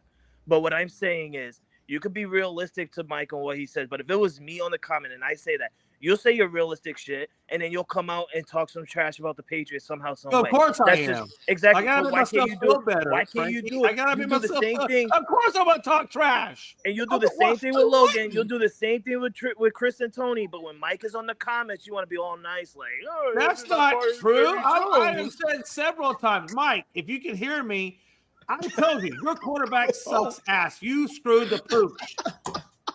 Hey, tell him how you really feel about Caleb Williams, Jay. No, hold on. We'll go one step further. You know what? It's Friday. Anything can happen on Friday. We can do a bonus 10 minutes, Frankie. I will tell you. Send the I'll go reiterate what I said earlier. Hold on. Send the link to Mike Hughes and bring Mike Hughes up on the show. And I'll look Mike in the face. Mike got a good working relationship. And I'll tell him, you guys screwed up. Matter of fact, I think I even told him that when you guys were on here. I love Freaky Fridays. I'm sending the invite Freaky right Fridays. We are not calling it that. I got 3 words for Mike Hughes. Not with the David Daniels, Hail Mary. I'm saying it should be called F-Up Friday. Yeah. So let me circle back here because my whole point got screwed up. The 2026 MLB Hall of Fame class. Just quick yes or no. We'll get back about yelling about whatever. Does anyone get in here in this new crop of guys? Cole Hamels, Ryan Braun, Edwin Encarnacion, Howie Kendrick, Shin-Soo Choo, Alex Gordon, Nick Markakis, Hunter Pence, Gio Gonzalez, Matt Kemp, Jason Kipnis, Daniel Murphy, Rick Porcello, Matt Wieters, Jeff Samardzija, and Chris Davis. Does anyone get in? Gonzalez, because he's got a good name. Honestly, that's the only reason. No, that whole list you just listed me, I can't. I honestly don't see it. I think who might have the best chance, maybe Hamels. Yeah, but I don't think he gets in. I think Encarnacion could have a chance. Didn't Braun have pretty So Chris, he's a 3-time All-Star, 424 home runs. Cole Hamels, he was a closer, wasn't he? No, he was a starter. Alex Rodriguez. Oh, that's right. Cole Hamels. Okay. Didn't Braun have pretty good? He might have a shot at it. Braun was an MVP. Braun won MVP in 2011, 6-time All-Star, 5-time Silver Slugger, but he got popped with steroids. See, and that's what always gets him. That's what screwed him. You said he got popped. He got popped with steroids. Yes, he did. Yeah. It was right after he won the MVP. I vote him in. I vote him in. Oh man, what's up? We'll have to wait 5 years. At this point, and they said it earlier, baseball is slowly dying off. I'm done with the baseball Hall of Fame. Generations, they just don't. It's just too slow of a game for the younger generations to really keep this sport viable, like the NBA or the NFL. Honestly, well, the NBA is going down in ratings. Well, it is, but you know what I'm saying. And we can talk about this sports ratings are going up. College football and NFL. Hold on. What I'm saying is simply this. You know, I hate steroids. I hate it with a passion. But in all honesty, baseball was probably the most active in terms of viewership during the steroid era. It That's really fair to say. honestly was. It was. That's a fair statement. You know, and since the steroid era came to an end, baseball has kind of tapered off. I honestly think Actually, their numbers were up last year. Yeah, the numbers were the highest in the last 7 years. Hold on. Anybody who's done steroids or been popped for steroids should be in the Hall of Fame if their career is worth it. But there should be a sign above. It should be its own hallway. Steroid era of baseball, and then put them in there. Because look, at the end of the day, you got it. Look, it's a very big thing, that steroid era, right? So you gotta acknowledge that they were on steroids, but still, it shouldn't be enough to keep them out of the hall. But they should have a designation. So you're saying there should be an asterisk like there is beside the Astros World Series. Absolutely. Without a shadow of a doubt. Without a shadow of a doubt, there should be an asterisk next to it. That's look, okay. Well, that kind of. But can I say one thing? I don't agree with that just because of this. I don't agree with that because of this. Hold on, Chris. Hold on. Let me say one thing real quick. All right, Tammy, go ahead. Freaky Friday. No. Reason I don't think the guys should get dinged for the steroids at all. I don't think there should be an asterisk. Is because Major League Baseball knew it was happening. They promoted it and let it happen because it was helping. Okay. All right. Hey, if that's your argument, Chris. Hell. Hold on. Hold on, Mike. Hold on. Let him finish this, and then y'all can go at it. When Mike comes in, all hell's about to break loose. So hold on a minute. Go ahead, Jay. Let me get this out, and then we're going to hear from Mike. By the way, Mike, I'm glad you're here because I want to look at those beautiful eyes and tell you exactly what I want to tell you. But hold on. Mike, just before you start, I want you to know, Mike, it's Freaky Friday, Mike. Jay's been drinking his Moscow Mules. Listen, I'm smart, but you can't take the prime time of yesterday, the Lou Gehrig's, the DiMaggios, the Roos, and so forth, who weren't on the drugs, and then all of a sudden allegedly they put drugs in there, and then they have a competitive advantage. I'm sorry, there's got to be an asterisk. That's just my view. It doesn't make it right, but that's just my view on it. All right, now Jay, talk about how Caleb Williams sucks. I'm gonna say something, Mike, and then I'm gonna give you the floor, Mike. They said well, Frankie said that I wouldn't say this to you, but I'm going to say it to you. You know I'm going to say it to you. You guys screwed the pooch. You fucked up. Pardon my French. I don't say F word anymore, but I'm going to say it this one time. You fucked up taking Caleb Williams. I'm sorry. You should have taken Jalen Daniels. And you know it, and I know it, that your team would have been better off taking Jaden Daniels. Mike, you got the floor. I mean, listen, respectfully, Jaden Daniels is just Justin Fields with an offensive line, but that's just my opinion. I think Jaden Daniels in Chicago would have been just as bad as if he was anywhere else. You know, I think he went into a perfect situation. You know, Jay, I don't know. Like, the guy threw 20 touchdowns, 6 interceptions, 3,500 passing yards, 500 rushing, and we screwed the pooch. The man got sacked 68 times and had a better touchdown interception ratio than Dak Prescott. Like, what are we talking about? Let him know. What are we talking about? No, hold on, Mike. Now wait, I forgot. Dak did what he always does, and he couldn't finish the season, so we couldn't judge his season. Right? Hold on, Mike. Welcome, everybody. Mike, hold on, time out. Please, can I have the floor? Me and Mike have the floor? Because you called me out on Mike, so this is a me and Mike conversation, so hold the hell up. Okay, it's a you and Mike. Hold on. Mike, you're right. I totally agree with you. When we're talking Dak Prescott, I totally agree with you, bro. I do. But we're not talking Dak. We're talking Daniels versus Williams. And I'm going to be honest with you. If you look at Jaden Daniels, he's on the biggest stage ever, but that man doesn't lose his poise. Mike, and I think you know that he does not lose his poise. Okay, so wait. So can I rebuttal there? Absolutely, Mike. Absolutely. Caleb Williams had top 5 ever in the NFL for most consecutive snaps without a turnover. Did not turn the ball over for 10 weeks straight. So is that not being poised in the pocket when your offensive line gets you sacked 68 times and you're not turning the ball over? You put TM no, Mike, that's pretty good. That's pretty. I would say right now. No, I'm not here. I'm not here to trademark stats. Mike, we know what the stats are, and he did keep his poise. But you can't tell me that. So wait, look at the stats though, and how different are they from each other? Because if you look at it, Caleb had 5 less touchdowns than Jaden. They had pretty much the same amount of passing yards. It's the same guy. The difference is. Let me ask you this: how many weapons does Caleb Williams have? He's got Keenan Allen. He's got DJ Moore. He's got Cole Kmet. He's got DeAndre Swift. I mean, you're missing the one just fact. as many, if not more, weapons than McLaurin. All right, he had McLaurin. I mean, who does Jaden Daniels really? McLaurin, Brian Robinson, Austin Eckler. We got the Dotson kid. Jay's missing one big. We're not talking about the Dotson kid because that's bullshit. But I will. You're missing one big fact though. Hold on, Mike.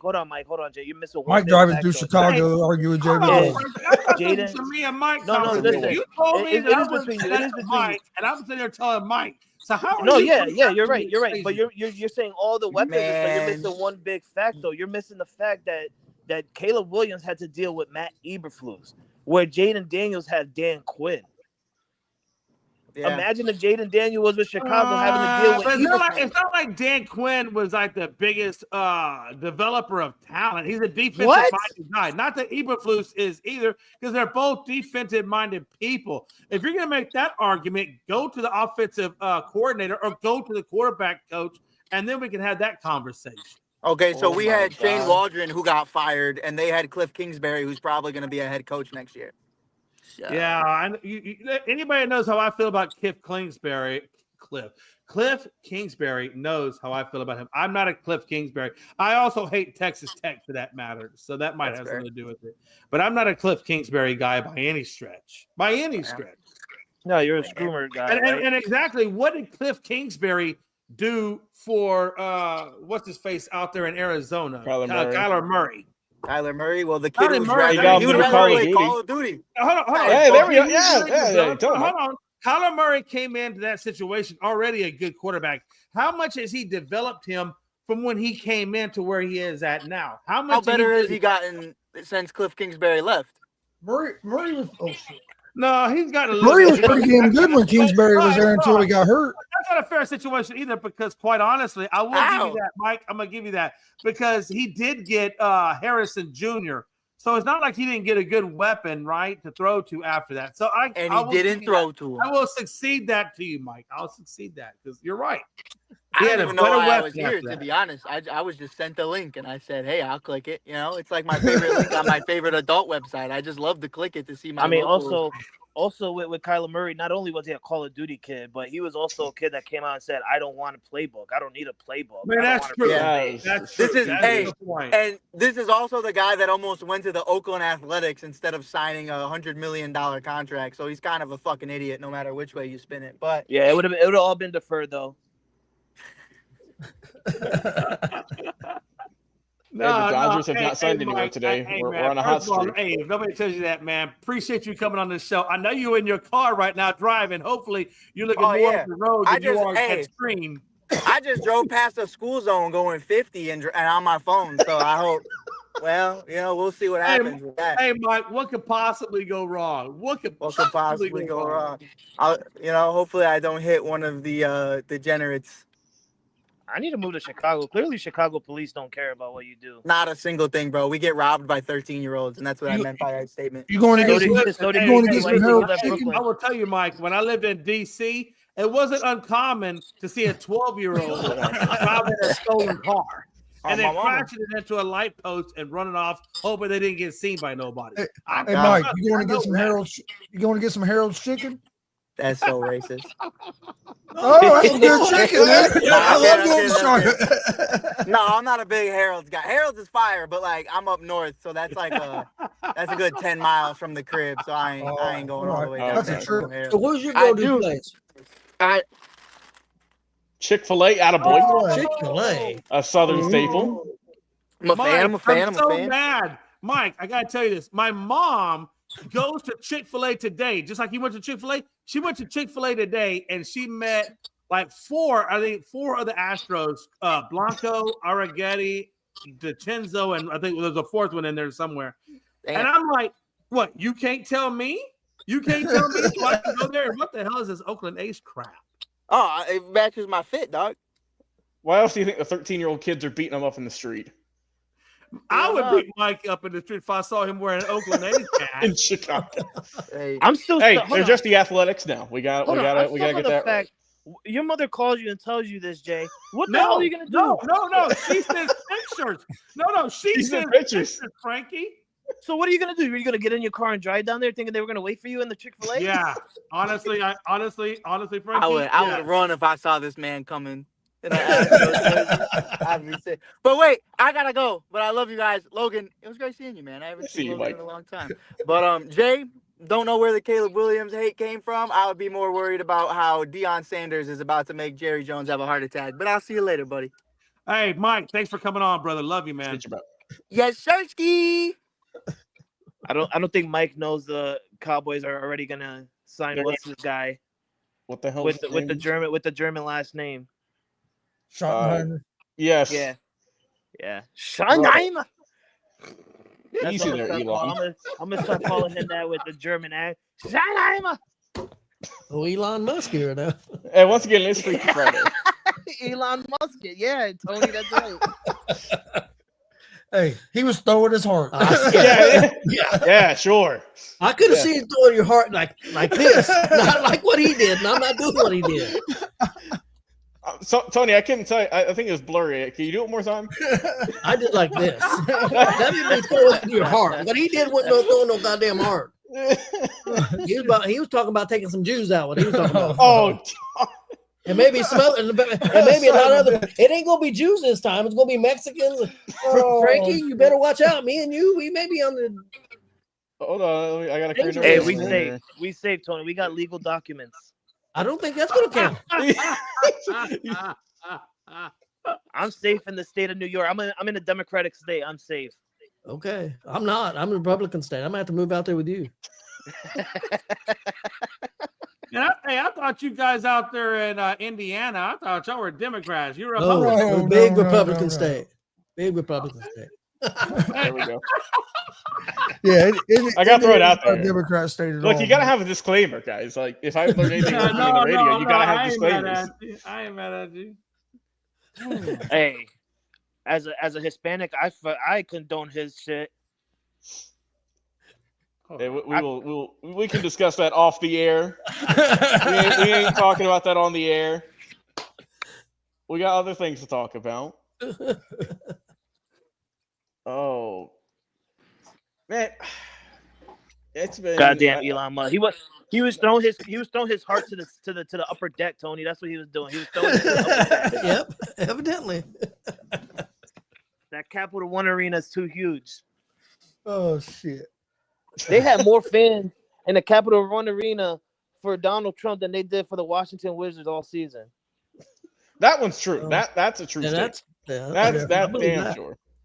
That's insane. How do you have a parade? If they'd have done it outside, it would have been a lot more people, but it was so cold they done it. That's why they done it indoors. I also some hockey news, guys, because we're big hockey guys here. The Utah Hockey Club facing trademark pushback on potential team names. Here's some ones that have been rejected. So they can't just be called the Utah Hockey Club anymore. They're gonna have to change their name. But what's been rejected: the Utah Venom, the Utah Blizzard, and what I would the Utah Yetis. Ain't gonna work. Ain't gonna fly. We're not gonna be seeing sweaters. Yetis. Yeah, why the can't Yetis, they man. the Utah Hockey Club. It's the same something way with trademark and all that, man. Yeah, it's the same way with Washington. Patent Dolphins. Washington football team, they couldn't keep the name. Yeah, but they gotta have something with it. So Washington's gonna go back to their original name, I think. You think they're gonna go back to the Redskins? I think they're going to eventually. It's confusing to me. It's still to this day, like I still question on why Washington. It's very tricky, right? Because why was Washington was like the main one, obviously, that everyone talked about. But I mean, there's a bunch of other smaller colleges and stuff that had their names changed. Not even over colleges, the years. Logan. You got the Kansas City Chiefs.